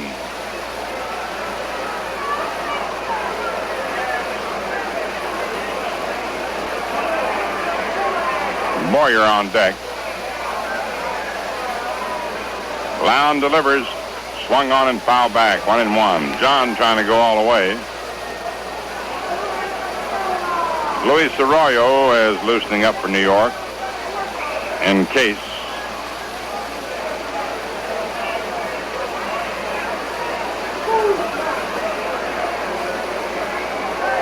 One ball, one strike. And the pitch. High, ball two, 2-1.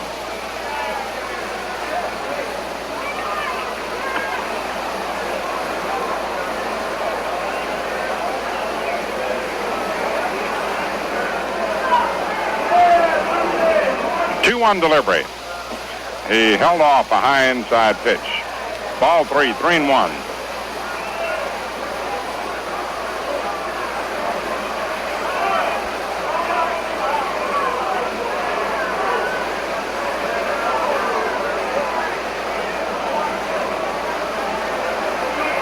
Now the 3-1 delivery. Swung on. There's a fly ball deep, but it's going to go foul. He got it all the way, but foul. Full count.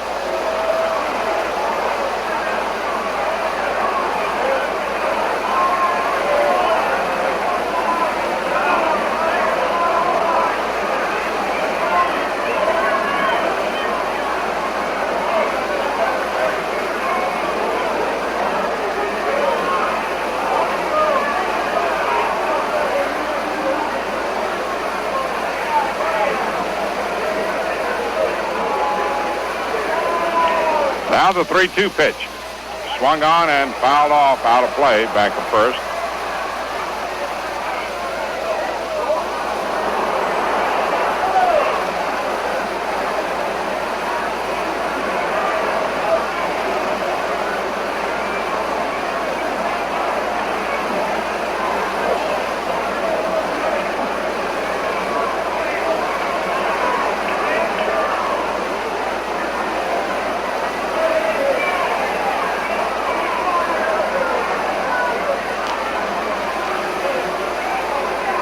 Away. Again, the 3-2 pitch. Swung on and bounced foul down the first baseline.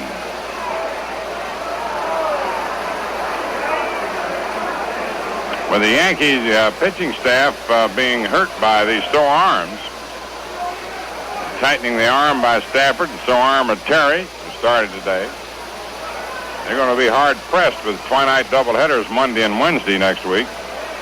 Here's the pitch, swung on and fouled off to the right of the plate.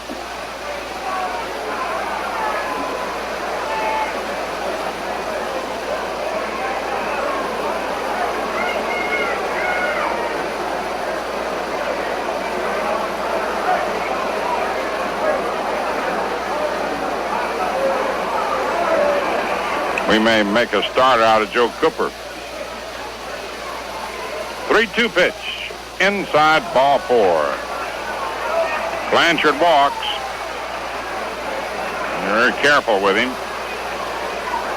Didn't want him to wallop one. Now Clete Boyer. Single left, grounded to third, and hits to short into a fielder's choice play.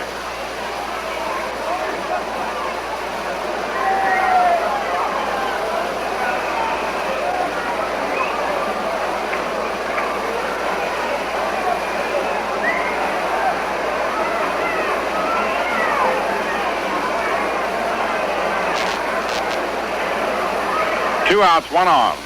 Turk Lown into the stretch. Here's the pitch. It's in there for a strike.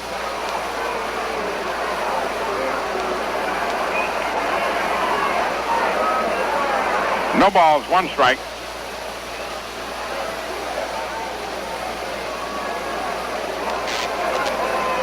Lown again to the stretch, and the pitch. Swung on and missed. Strike 2. Had him reaching for the breaking pitch.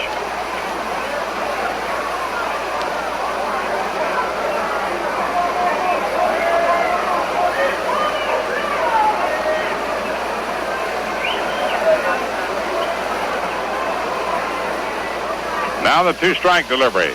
He held off a curve outside 1 and 2. They make Cleat chase a lot.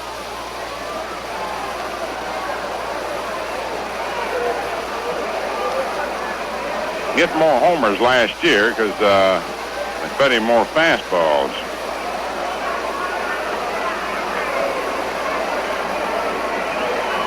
One ball, 2 strikes. And the pitch. Swung on and missed. Strike 3. Sides retired. No runs, no hits, no errors, and 1 left on. At the end of 7.5 innings, Chicago leading 8-6. 1840. America's finest.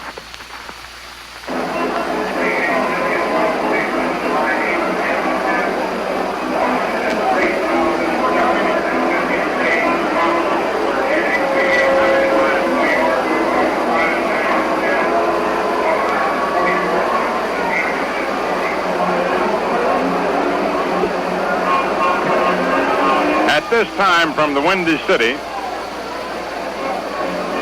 under leaden skies, we pause for station identification.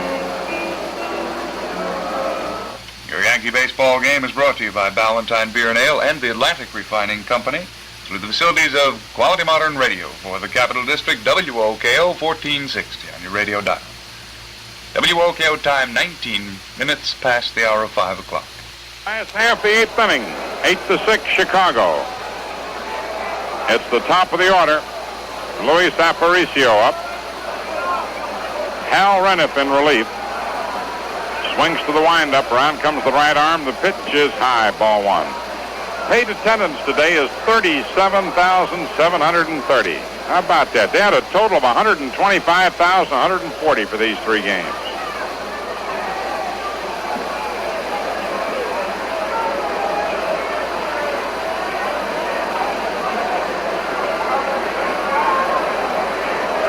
And Ballantine sells over 5 million glasses of crisp refresher every day.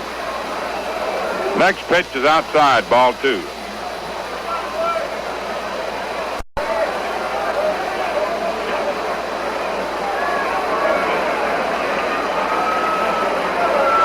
Aparicio grounded to second, popped to second, grounded to short, and flied to center. The pitch is high, ball 3. And it's always a huge mistake to walk Aparicio, leading off an inning especially. A walk to him is like a double.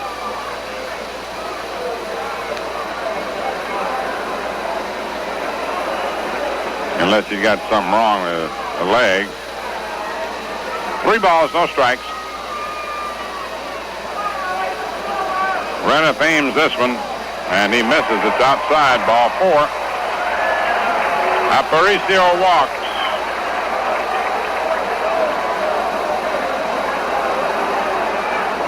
And Nelson Fox comes up.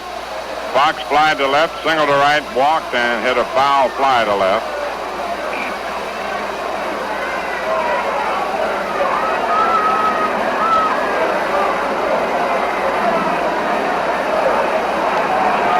That Aparicio will steal your contact lenses even while you're looking.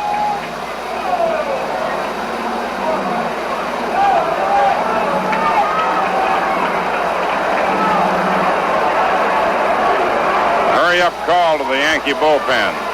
A stretch. The pitch is inside, ball 1. Louis hadn't tried to go except last night. Last night he stole third base.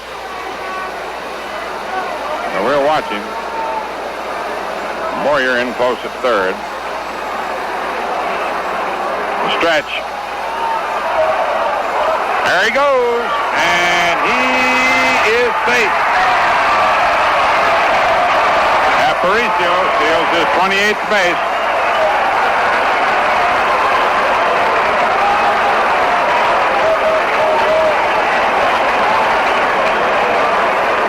As we said, a walk is as good as a double. He's leading off.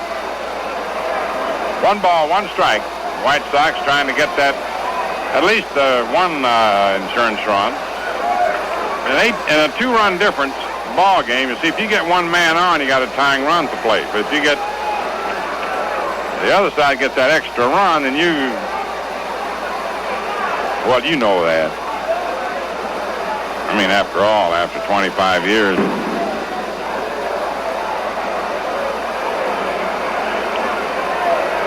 Nelson Fox at bat.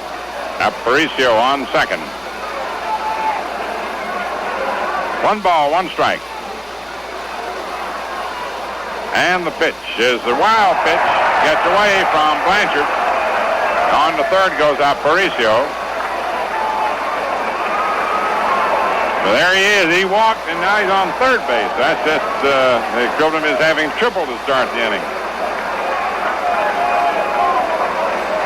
Now that forces the infield to come in and gives Fox a better chance to get one through.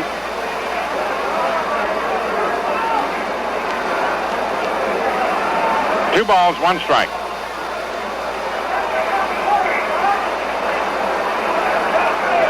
Arroyo in the bullpen. Ford's loosening up too, but I think Ford for a later start.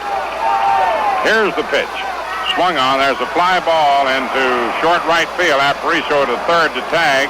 The catch, here he comes to the plate and then holds up. The throw on a line. A beautiful throw right on the barrelhead. But the ball was not hit too deeply to right field. Maris cut loose, and I mean he threw a strike to home plate. Not figuratively, but literally. With nobody out, there's no point in Louis trying to beat it. I only made first out. Had that meant a second out, he might have tried to come. Gambling on a bad throw.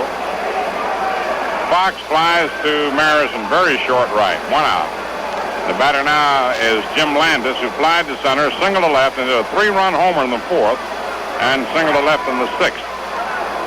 Infield still in.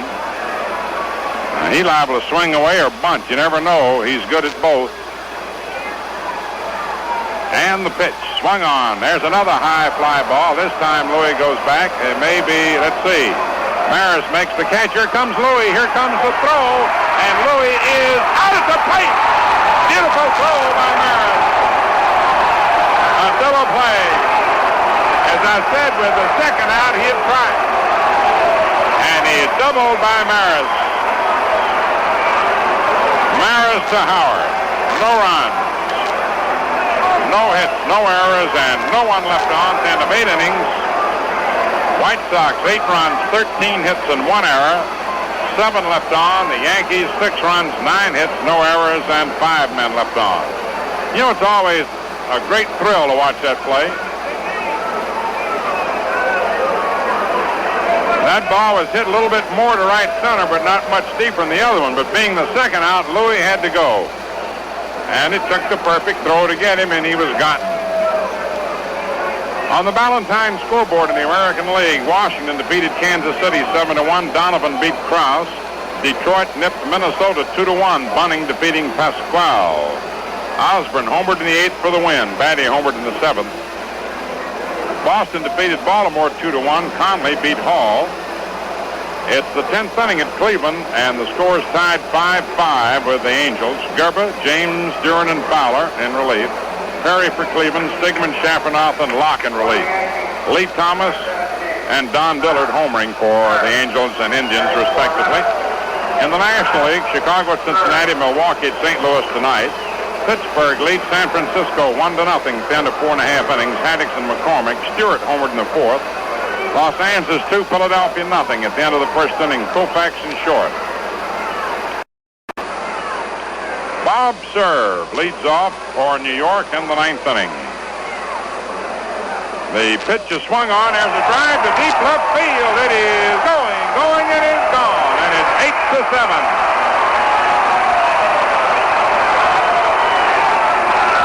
Bob Serve batting for Hal Rennet. Hits the first pitch in the upper deck and left center for a pinch hit homer. And it's 8-7. Nobody out in the top of the order. Bob Serve getting his 7th homer and 32 runs batted in. Now Bobby Richardson's up, popped to short, single to left, grounded to short, grounded to second. Turk Lowndes' delivery is high, ball 1.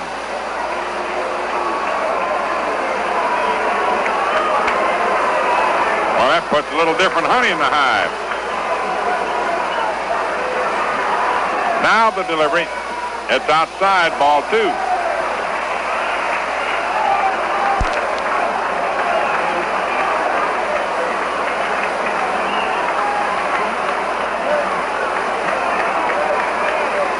The 2-0 delivery is high, ball 3. That's Bob Serve's second pinch hit homer this year and the 11th of his career, putting him in the tie for the number 2 spot. George Crowe had 14 in his career and Smokey Burgess 11. A 3-0 count on Bobby Richardson. Bauman warming up. Lown aims this pitch and it is high and inside, ball 4. Richardson draws a walk. And out of the dugout comes Al Lopez. He's got to bring the left-hander in because you got Kubek and Maris coming up. And while Mantle can turn around, if anybody does get on, you got Berra, a left-hand hitter, so he's got to bring in a left-hand pitcher, and out of the game goes Lowndes. Lowndes came on in the 6th with 1 out and gets the hands he leaves.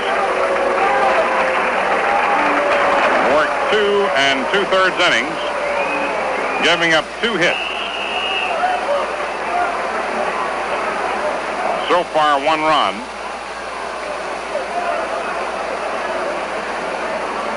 Walked 2 and struck out 1. So it'll be Chunky Frank Bauman, who did a tremendous job in relief against the Yankees. The first game of this series, after the Yankees had scored 4. He stopped them cold. The Yankees didn't score again from the 1st inning to the 9th inning.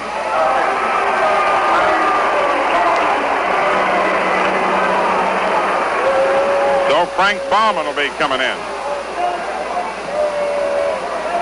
He'll be talking about that call at first base now for sure.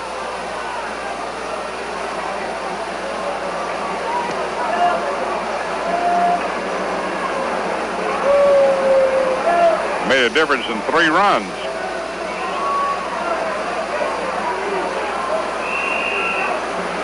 However, I don't know from up here, you just can't tell. But as I said before, sometimes they go with you, sometimes they go against you. They even up over a year, supposedly. Turk Lowndes departs and Frank Bauman comes on.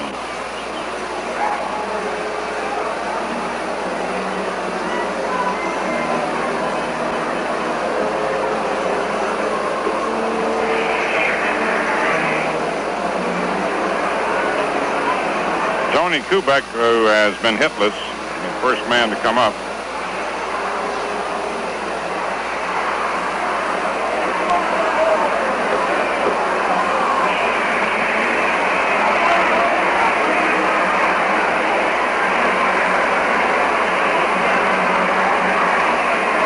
I know you missed it, but why don't you put it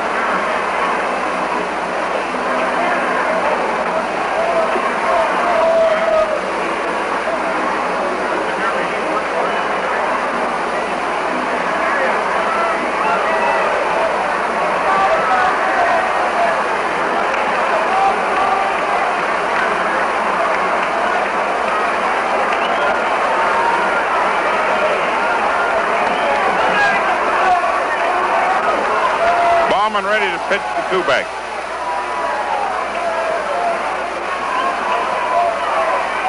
And the delivery is bunted down the first baseline. The ball stays fair. Bauman picks it up, throws to first in time. Kubek moves Richardson to second. Is out. Bauman to Fox. Ralph Houck hoping to get a single out of either Maris or Mantle. Giving up and out. Bauman in 6 1/3 innings the other night. Stopped the Yankees with 6 hits and no runs. The left-hander sets. Here's the pitch. Swung on. There's a base hit in the right center field. Here comes Richards around the score. Maris around first, and he goes into second with a double. It's a tie ball game. 8-8.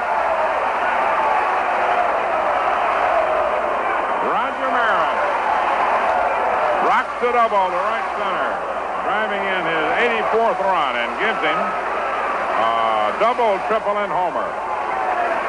The Yankees, who trailed 8-2, have now tied it at 8-8. And up comes Mantle, who struck out, walked twice, and popped the third. Yogi Berra on deck. And they're going to put Mantle on and pitch to Yogi. They get the signal. They're going to put Mantle on. They're not going to pitch to him. He's going to get the intentional pass. And I don't blame him.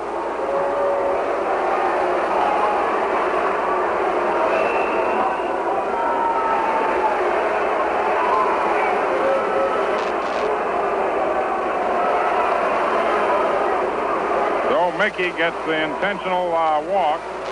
It's his third pass of the game. And up comes Yogi Berra, who flied to left, fouled to the catcher, hit a sacrifice fly to left, and grounded to second.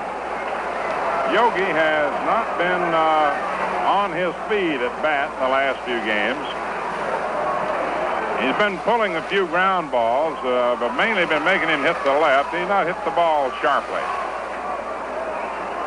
You got Elston Howard on deck, so outside of the double play possibility, Howard may get a shot. Of course, Yogi may pick out this time. It's 8-8 in the 9th inning. 1 out. Frank Bauman ready. And the pitch. It's in there. Strike 1. 0-1.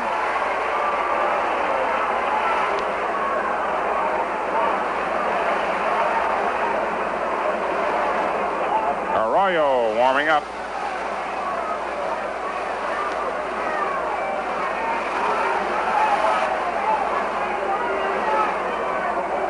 Maris on second, Mantle on first.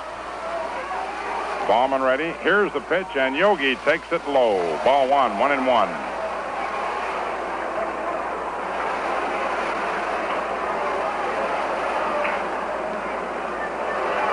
One ball, 1 strike. Again, the runners lead away. Now the pitch. It's low, ball 2, 2-1.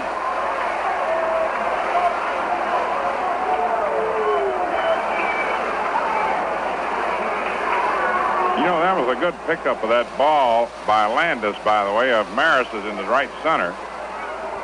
He played it quickly and beautifully, else that'd have been a triple. Now the stretch, here's the pitch.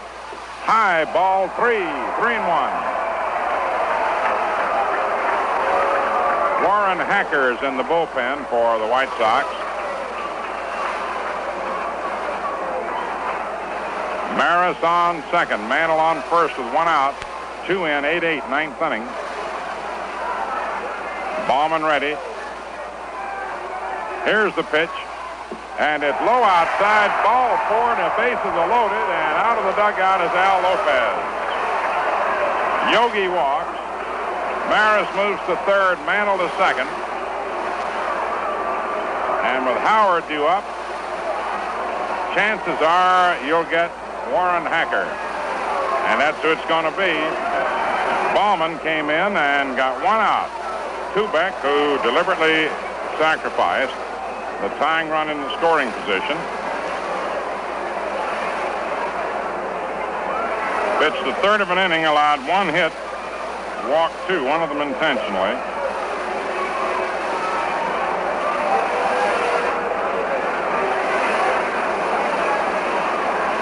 And Warren Hacker is coming in.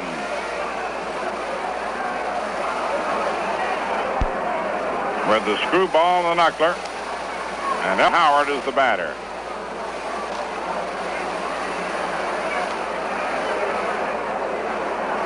On the right side, number 28, Warren Hacker. While Hacker walks in from the bullpen, we'll pause for station identification.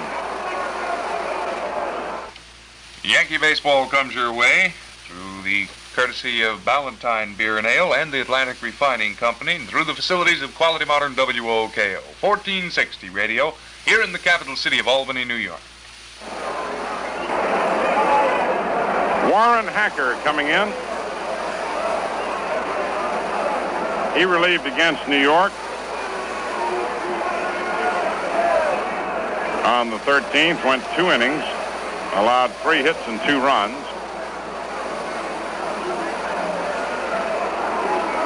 Has a record of 2-1. Elston Howard, who homered in the second, grounded to third, singled to right, and grounded to short. So with 3 on and 1 out, and the strategy is obvious, the infield, a double play depth. 8-8 the score. It's the 9th inning. Maris on third, Mantle on second, and Berra on first.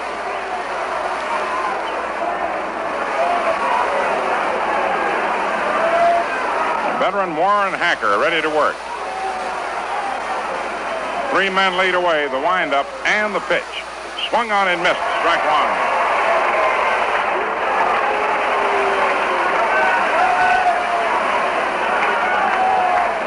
Ellie swung extra hard at that pitch. Now 3 men lead away, and the pitch. Swung on and fouled off, out of play, strike 2, 0-2. He's quickly ahead of Howard.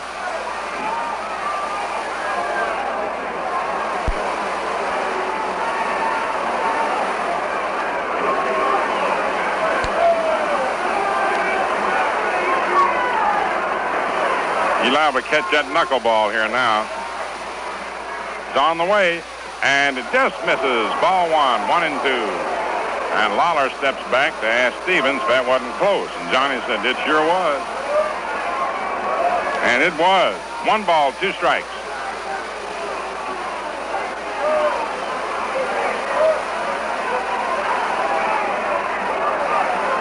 Three on, 1 out. Maris on third, Mantle on second, and Berra on first. And the big situation is right here with Hacker and Howard. And Hacker's quickly ahead of him, 1-2. Into the windup, the pitch, and Howard swings and misses. Strike 3, struck him out.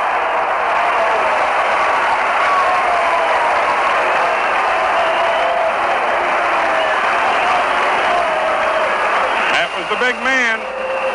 While he's still not out of the woods, a run could have scored on the fly ball. Here's John Blanchard, single to center, grounded to short, double to center, and walked. So there are 2 outs and 3 on.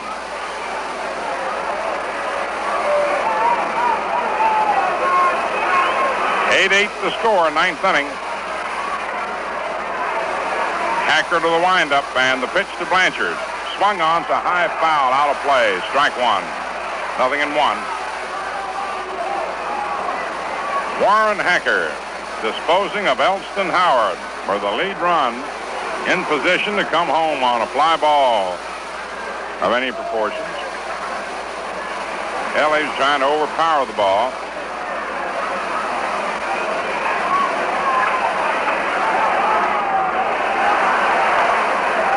Hacker all set.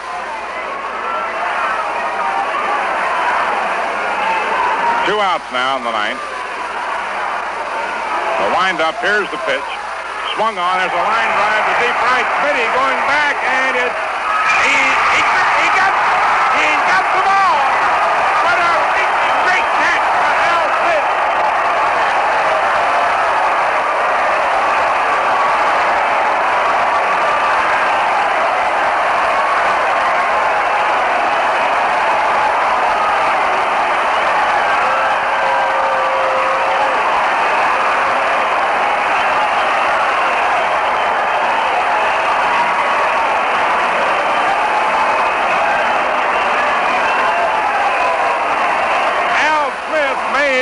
sensational catch of a line drive hit by Blanchard against the right field wall. He leaped. He speared the ball. It bounced out of the glove. He made a second grab at it. It bounced out a second time, and he made a third grab at it and held on to it. And so there was the difference between 3 runs and none. And the side is retired on Al Smith's out-of-this-world catch on a ball that was almost out of this ballpark. 2 runs for New York.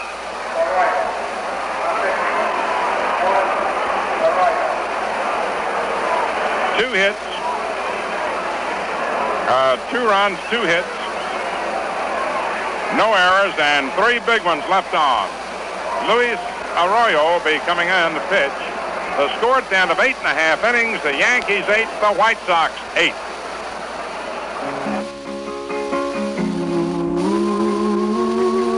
To be crisp, a beer must be icily light. Ooh, icily light. With true lager flavor, precisely right. Ooh, precisely right. Lively golden, crystally clear. The crisp refresher. Crisp refresher. Valentine beer.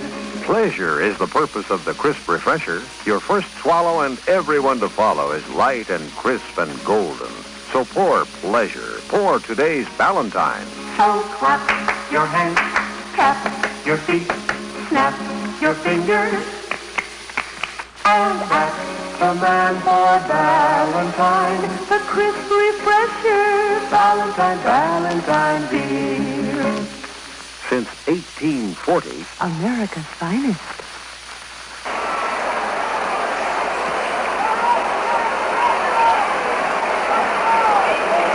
It's the last half of the 9th inning.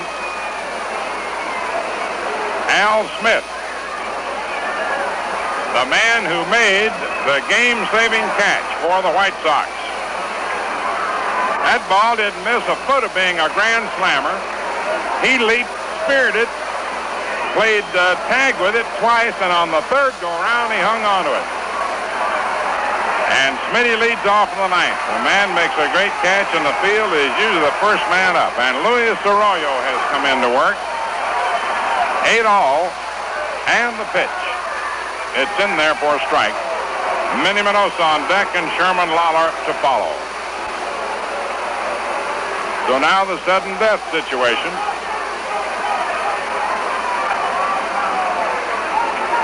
Smitty's had 1 for 4. Arroyo's delivery inside ball 1, 1-1.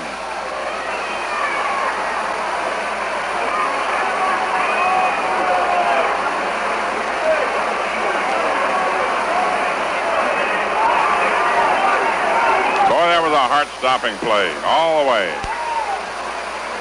The 1-1 delivery to Smitty. Outside, ball 2, 2-1.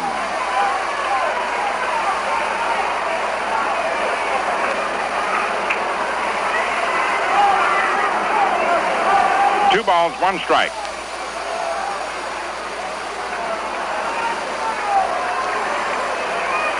Here's the 2-1 pitch, and Al Smith swings and lines it to short, scooped up on a hop. Kubek over to Howard, 1 away.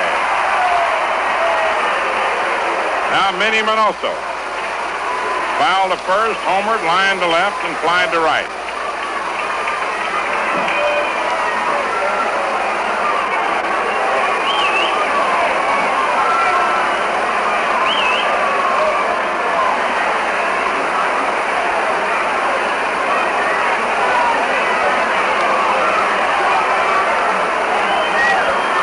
You'll never see many greater clutch catches than that one. Minnie be swinging for the stands, and the pitch in there for a strike, 0-1. 8-8, last of the 9th.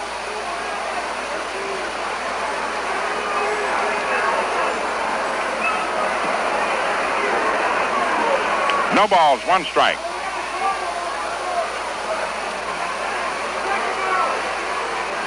The windup, here's the pitch, and Minnie takes it in there. Strike 2, 0-2. No balls, 2 strikes.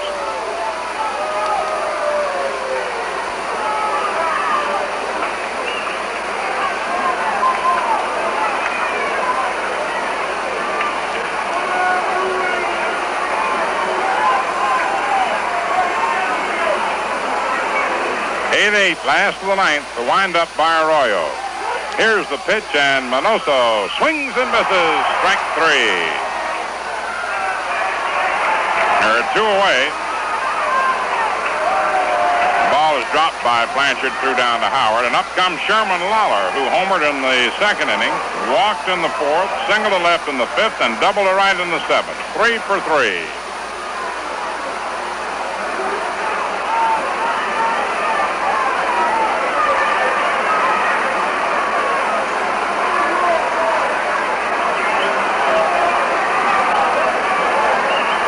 To the windup, the pitch to Lawler. Inside, ball 1. Better not get it inside up around the letters. 8-8, 9th inning. The windup, here's the pitch, and Lawler swings and hits it to the box on a hop. Arroyo throws to Howard, and we go to the 10th inning. No runs, no hits, no errors, no one left on. At the end of 9 innings of play, the Yankees, 8 runs, 11 hits, no errors. 8 men left on. The White Sox, 8 runs, 13 hits, 1 error, and 7 men left on. And I'll tell you, but for a guy named Al Smith, everybody be going home right now. What a catch Smitty made with 3 men on base. Wow. As we get ready to move to the 10th inning, it'll be Clete Boyer, Luis Arroyo, and Bobby Richardson coming up. While the White Sox in the last of the 10th have Carey, J.C. Martin,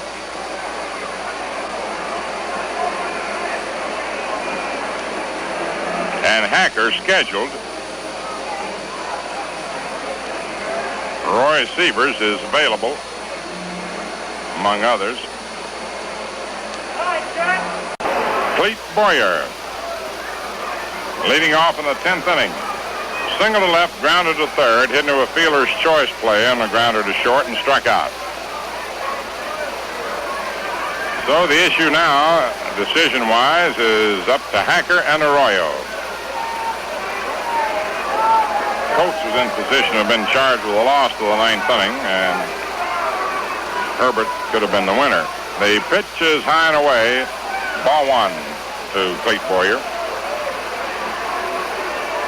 8-8, 10th inning. The 1-0 delivery. Swung on, lined into left center field. Landis racing over and dives. Can't get the ball. Boyer rounds first, hits for 2. Landis recovers, quickly throws in, and Boyer holds it second with a double.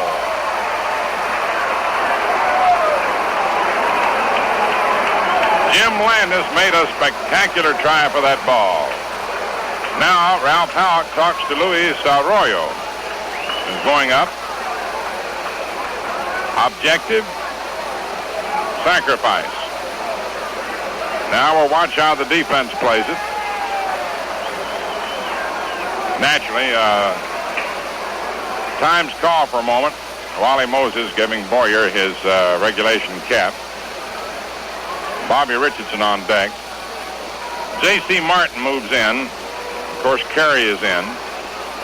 They'll try to make the play on Boyer at third. Arroyo, not a bad hitting pitcher,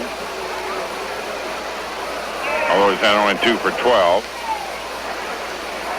But here in the 10th inning, the object to be to try to get him over. Whether he can place his bunt well enough remains to be seen. Hacker to the stretch. The pitch is bunted toward third. There goes Boyer over, and the play is to first base, to Fox. Beautiful bunt. Hacker throws out Arroyo, who laid it down neatly. And Hacker had to make the play. to Fox covering. So that puts Boyer on third with one out and brings up Bobby Richardson. Popped to short, single to left, grounded to short, grounded to second, and walked. Now the infield is in to cut the run down at the plate with one out. Carey moving in close to protect against the squeeze. Corsetti talking to Boyer. 8-8, 10th inning. Hacker to the windup.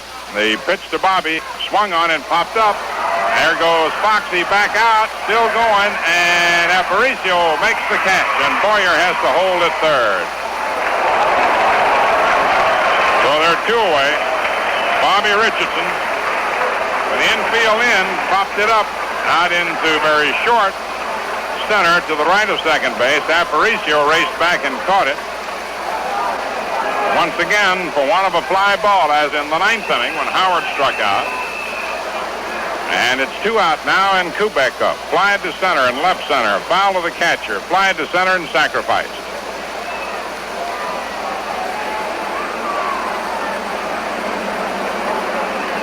So there are two away. 8-8, 10th inning. Boyer open with a double. Hacker to the windup, and the pitch to Kubek. Outside, ball one.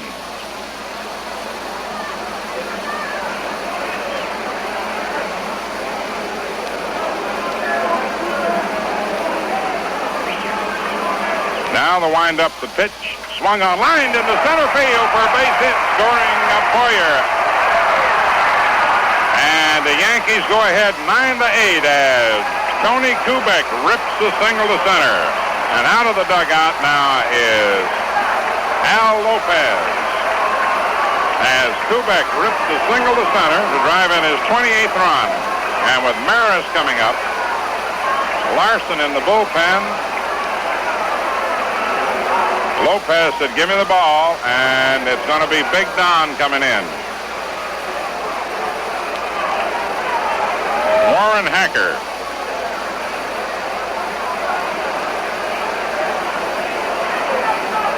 Who came on in the ninth inning with one out.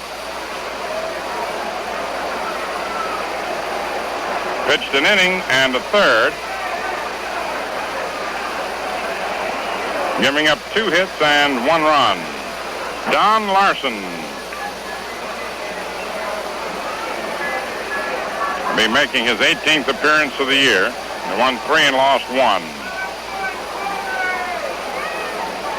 It'll be his first time out against New York. He was traded by Kansas City to Chicago.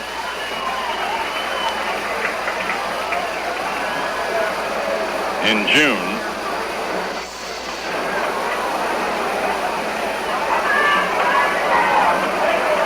So Big Don comes in to work to Larson. To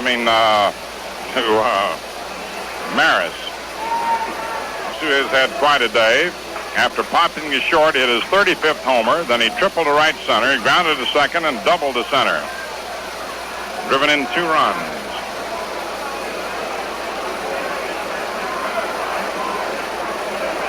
Tony Kubek coming up with his first hit of the game to drive in the lead run.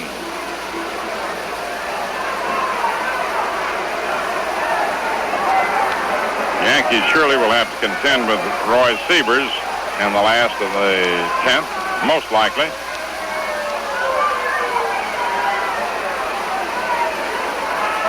Roger Maris up. 2 down. Larson into the stretch. Tony with the lead off first. And the pitch. Swung on. There's a high drive, but not too deep. Smitty is under it at the wall and makes the catch. Sides retired. Crowd started yelling. I thought it might mislead you, but you could tell the ball wasn't quite deep enough, though Smitty caught it at the wall. 1 run, 2 hits, no errors, and 1 left on. At the end of 9.5 innings, Yankees 9, White Sox 8. And in the last half of the 10th, Andy Carey's the first scheduled batter, then J.C. Martin, and Larson, who's a pretty good hitter, but see what happens before that. You got a fellow named Sievers who will be used if needed. One thing I hope you needed and got, so you don't find yourself in need of it now, is some Ballantine beer. I hope you got plenty of those 6-packs to help make this the most refreshing weekend ever. Ballantine 6-packs. They carry with ease, cool in a breeze. And each Jolly 6-pack has 6 cans of the crisp refresher.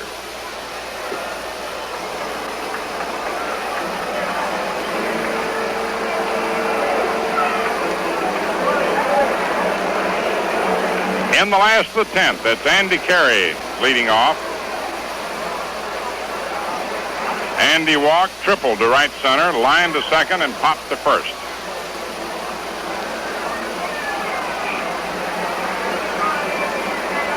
This has been an old-fashioned Donnybrook.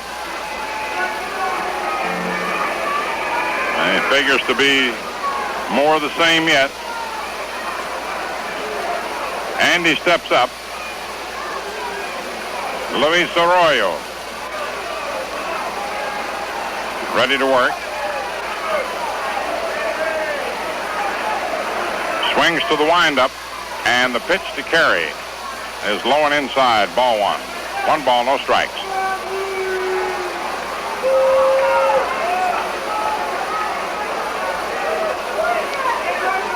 Louis shakes off the sign. Okay, is the next one. Into the windup round comes the left arm. Here's the pitch, and it is swung on. It's a high fly ball into short center. Mantle comes running in. Still coming in, makes the catch, and there's one away. Now it's J.C. Martin coming up. You may wonder why he lets the left-hand batter bat against Arroyo. The other night, for example, he sent in Floyd Robinson against him. Louis' most effective pitch is a screwball, which breaks into a left-hand hitter. And he sometimes has difficulty pitching to a left-hand batter. You got Big Roy Sievers out on deck to hit for Larson, come what may. J.C. Martin singled, walked, singled, and grounded to short.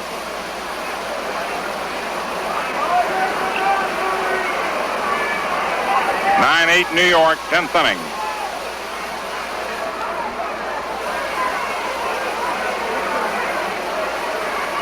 Arroyo to the windup, and the pitch to Martin. Curve outside, ball 1, and Blanchard thought he had it. Russ Kimmerer loosening up easily in the White Sox bullpen.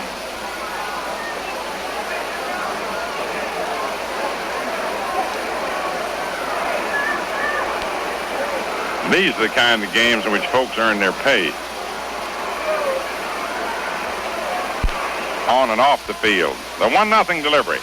Swung on. There's a drive. Hit deep to right center. Maris goes hard, and Mantle, and Maris makes the catch as Mantle falls down. I think Maris bumped him, but the catch was made.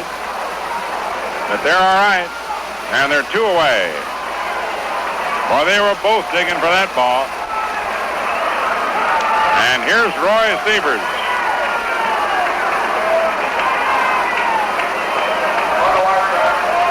Big Roy. Aparicio on deck. Batting .311.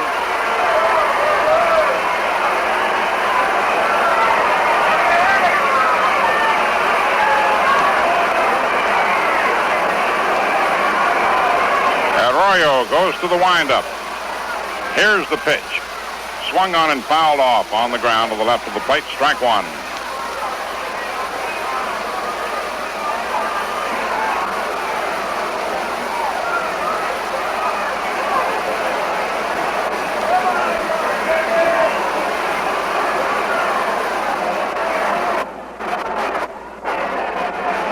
No balls, 1 strike. Roy digs in. Arroyo to the windup. Now the pitch. And it's outside and high. Ball 1. 1-1.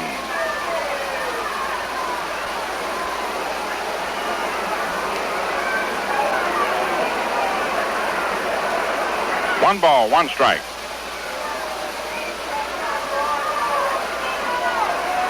Here's the pitch on the way. Outside, ball 2, 2-1. Louis' screwball is missing. Now that means he's got to come back in with something good. Sievers knows it, and he's ready.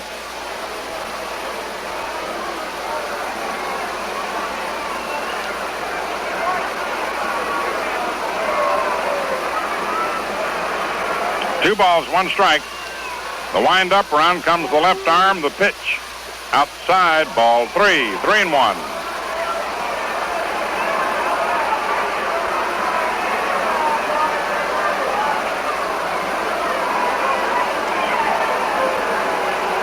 Three-1 count on Sievers. Now the wind-up and the 3-1 pitch. It's outside, and Sievers walks. And we're going to have a runner. Al Pilarczyk will run for Sievers. Number 29, Al Pilarczyk, running for Sievers. Al Pilarczyk.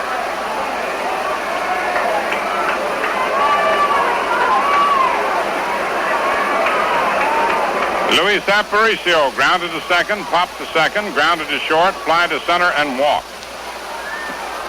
Fox on deck. 9-8 New York, 10th inning. And the pitch. It's in there, strike 1, 0-1.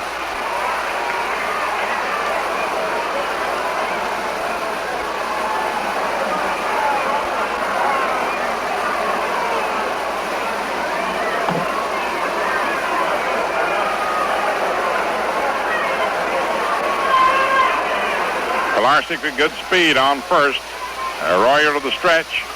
And the pitch. Inside, ball 1, 1-1.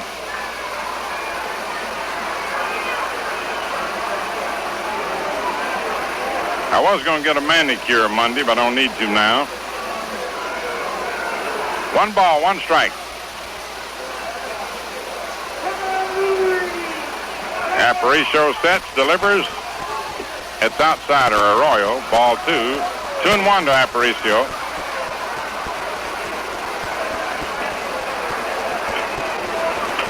Boyer hollers something over to Arroyo. He was pitching to Sears. He just lost him. And he had 1 strike in there. Nice falling behind on Aparicio. And it is swung on and popped up. Bobby Richardson backing up, waiting. He's got it, and the Yankees pull it out 9-8. After trailing in this ball game 8-2. No runs, no hits, no errors, and 1 left on, and they really came from behind to do it today. A game that apparently was gone, and they scored 2 in the 9th and 1 in the 10th to win it.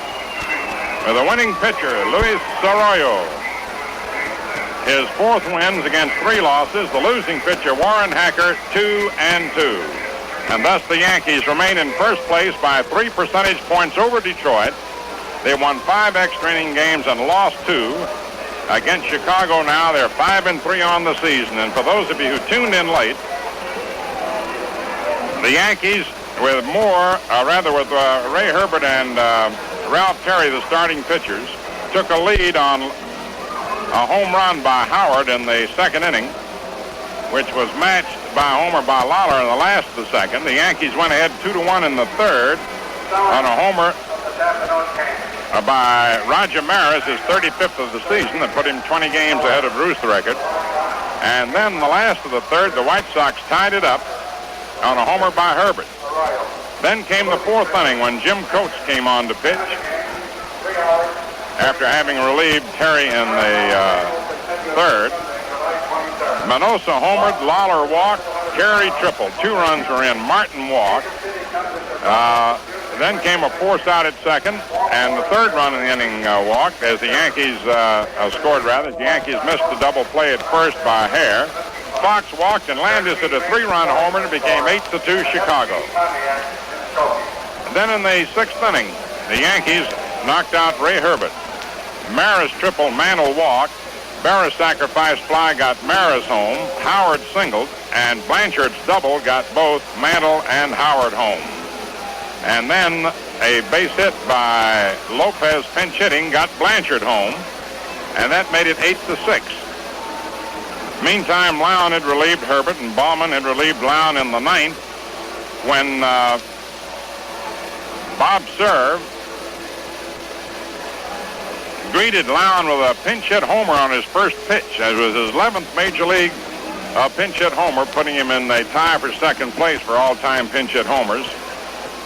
And then after Lown walked Richardson, Bauman came in. Kubek sacrificed Richardson, and Maris, who had a double, triple, and homer, doubled Richardson home. And that tied the score.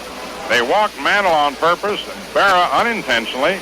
Out went Bauman. Hacker came in, struck out Howard, and then on a spectacular catch by Al Smith, Johnny Blanchard was robbed of at least a double or a triple. Just missed the grand slammer by a foot. And then in the 10th inning, the Yankees wrapped it up on a double by Boyer, a sacrifice by Arroyo, and a two-out single by Kubek. And Louis, who worked the 9th and 10th and retired 6 out of the 7 men, pitching carefully to receivers and walked him, got the win. So we hope you enjoyed the game as much as we enjoyed sending it your way. I hope you... Well, that winds up another Ballantine baseball broadcast. This is the home of Champions Network. Quality Modern Radio for the Capital District. This is WOKO, Albany, New York. This is John Miley speaking. We hope that you have enjoyed this game. If you want to know more about other items that exist in the Miley collection, call 1-812-479-9143. We will look forward to talking with you and hope that you are pleased with our presentations. Clete Boyer leading off in the 10th inning. Single to left, grounded to third, hit into a fielder's choice play on a grounder to short and struck out. So the issue now, decision-wise, is up to Hacker and Arroyo. Coates was in position to have been charged with a loss to the 9th inning, and Herbert could have been the winner. The pitch is high and away. Ball 1 to Clete Boyer. 8-8, 10th inning. The 1-0 delivery. Swung on, lined into left center field. Landis racing over and dives. Can't get the ball. Boyer rounds first, heads for 2. Landis recovers, quickly throws in, and Boyer holds it second with a double.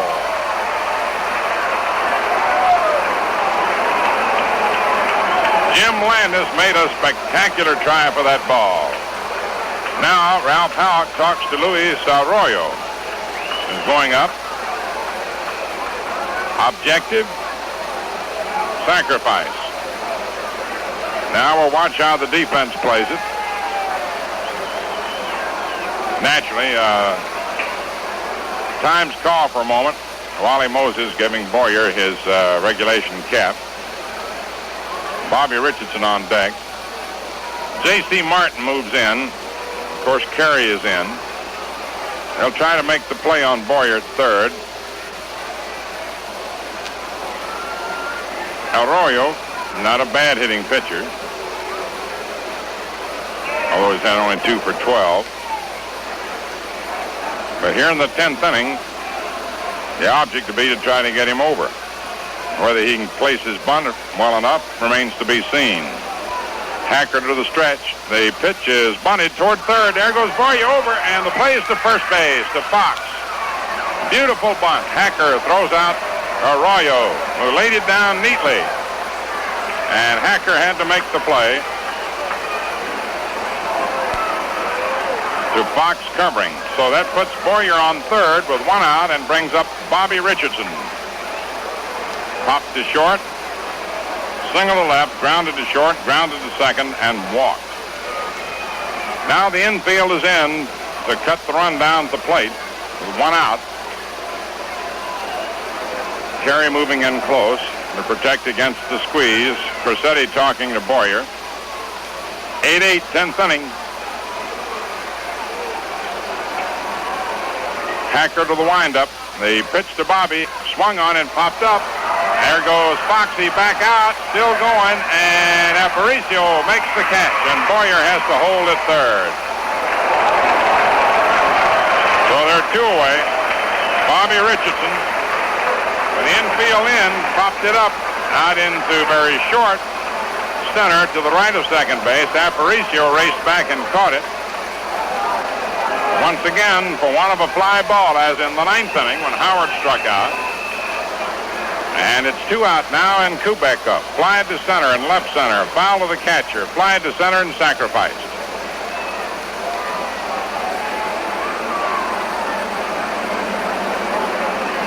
So there are two away.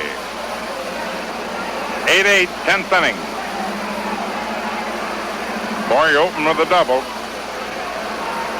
Hacker to the windup, and the pitch to Kubek. Outside, ball one.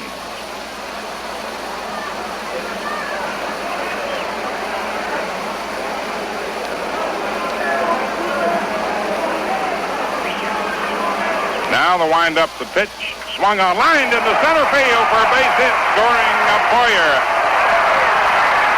And the Yankees go ahead 9-8 as Tony Kubek rips the single to center. And out of the dugout now is Al Lopez. As Kubek rips the single to center to drive in his 28th run. And with Maris coming up, Larson in the bullpen.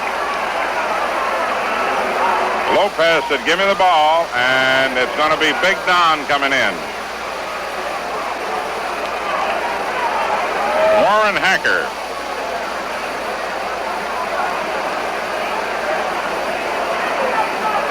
Who came on in the ninth inning with one out. Pitched an inning and a third.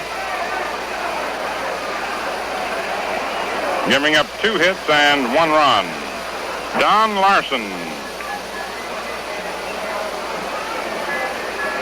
will be making his 18th appearance of the year. He won 3 and lost 1. It'll be his first time out against New York. He was traded by Kansas City to Chicago.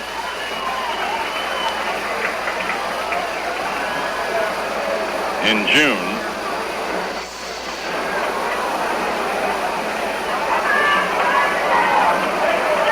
So Big Don comes in to work to Larson. To Maris, who has had quite a day. After popping his short, hit his 35th homer. Then he tripled to right center, grounded to second, and doubled to center. Driven in 2 runs.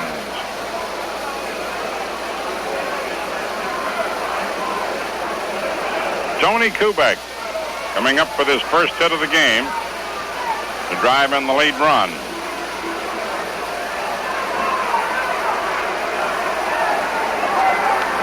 Yankees surely will have to contend with Roy Siebers in the last of the 10th, most likely.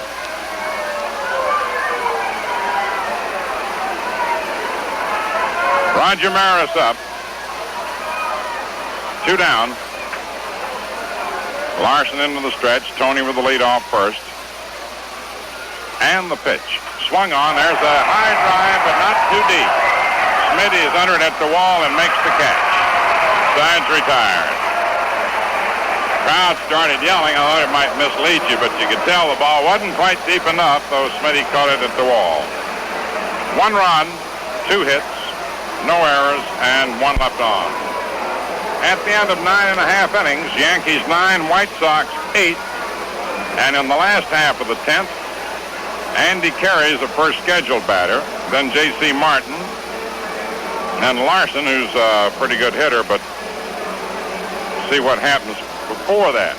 You got a fellow named Sievers who will be used if needed. One thing I hope you needed and got, so you don't find yourself in need of it now, is some Ballantine beer. I hope you got plenty of those 6-packs to help make this the most refreshing weekend ever. Ballantine 6-packs. They carry with ease, cool in a breeze. And each Jolly 6-pack has 6 cans of the crisp refresher.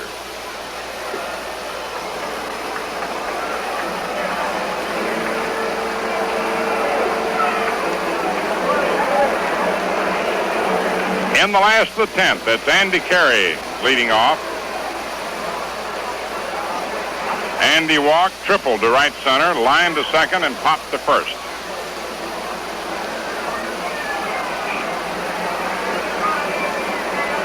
This has been an old-fashioned Donnybrook.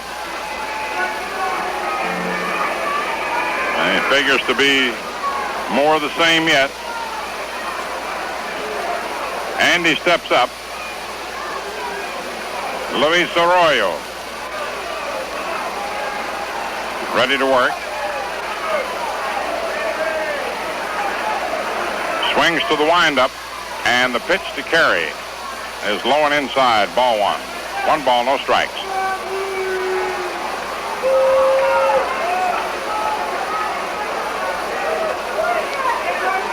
Louis shakes off the sign. Okay, is the next one.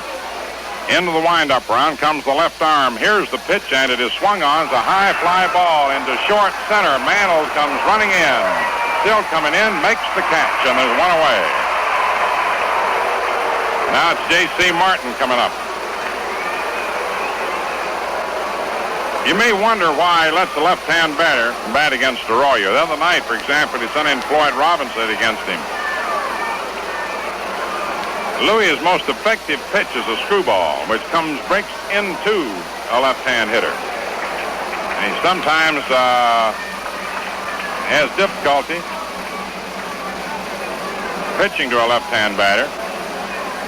You got Big Roy Sievers out on deck to hit for Larson, come what may.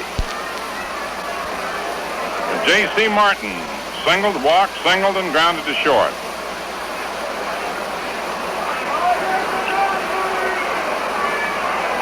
Nine-8 New York, 10th inning.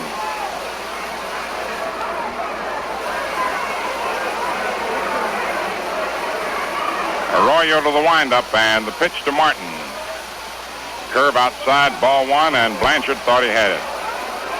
Russ Kemmerer loosening up easily in the White Sox bullpen.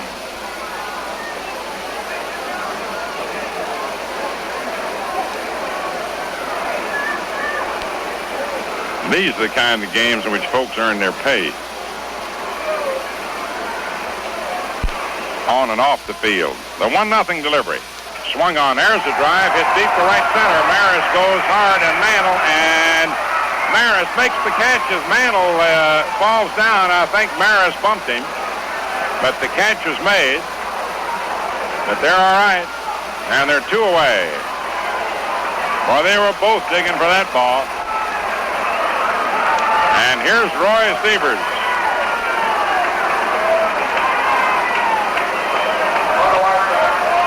Big Roy. Aparicio on deck. Batting .311.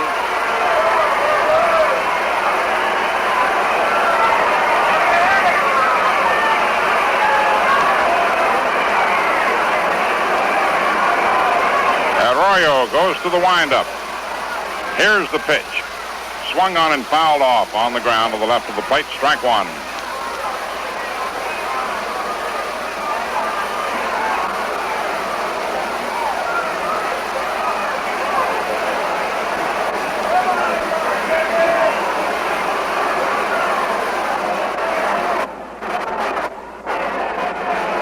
No balls, 1 strike. Roy digs in. Arroyo to the windup. Now the pitch. And it's outside and high. Ball one. 1-1.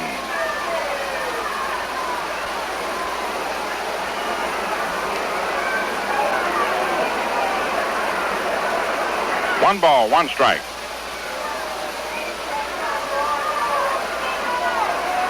Here's the pitch on the way. Outside. Ball 2. 2-1. Louis' screwball is missing. Now that means he's got to come back in with something good. Sievers knows it, and he's ready.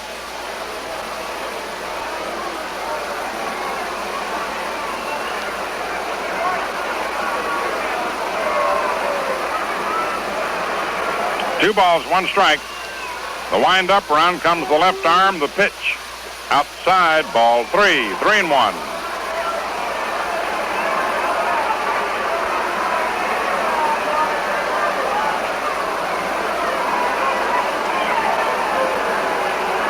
3-1 count on Sievers. Now the windup and the 3-1 pitch. It's outside, and Sievers walks. And we're going to have a runner. Al Pilarczyk will run for Sievers. Number 29, Al Pilarczyk, running for Sievers. Al Pilarczyk.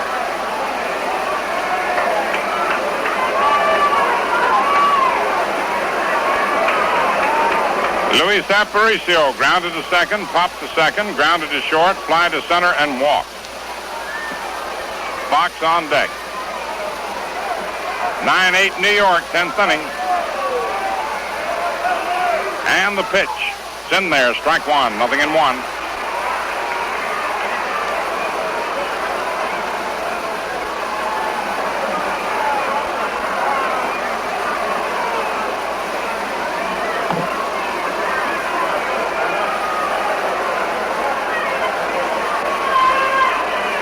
Pilarczyk with good speed on first. Arroyo to the stretch. And the pitch. Inside, ball one, 1-1.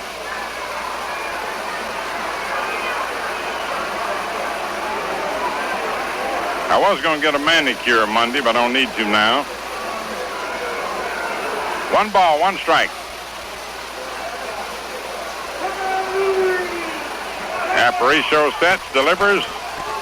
It's outside Arroyo. Ball 2. 2-1 to Aparicio.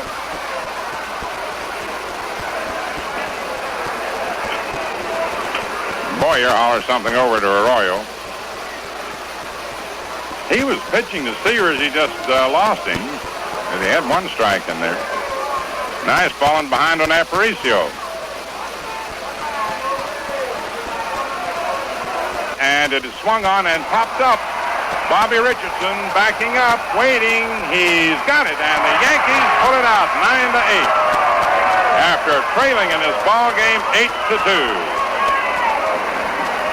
No runs, no hits, no errors, and 1 left on, and they really came from behind to do it today. A game that apparently was gone, and they scored 2 in the 9th and 1 in the 10th to win it.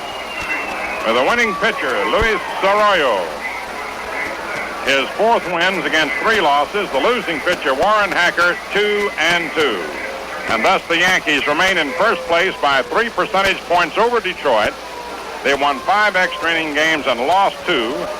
Against Chicago now, they're 5-3 on the season. And for those of you who tuned in late,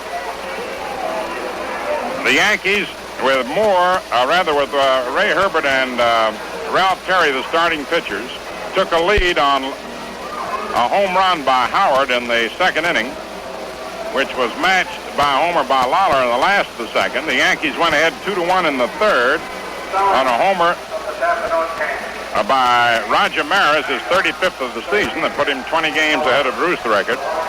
And then the last of the 3rd, the White Sox tied it up on a homer by Herbert. Then came the 4th inning when Jim Coates came on to pitch after having relieved Terry in the 3rd. Manosa homered, Lawler walked, Terry tripled. 2 runs were in. Martin walked.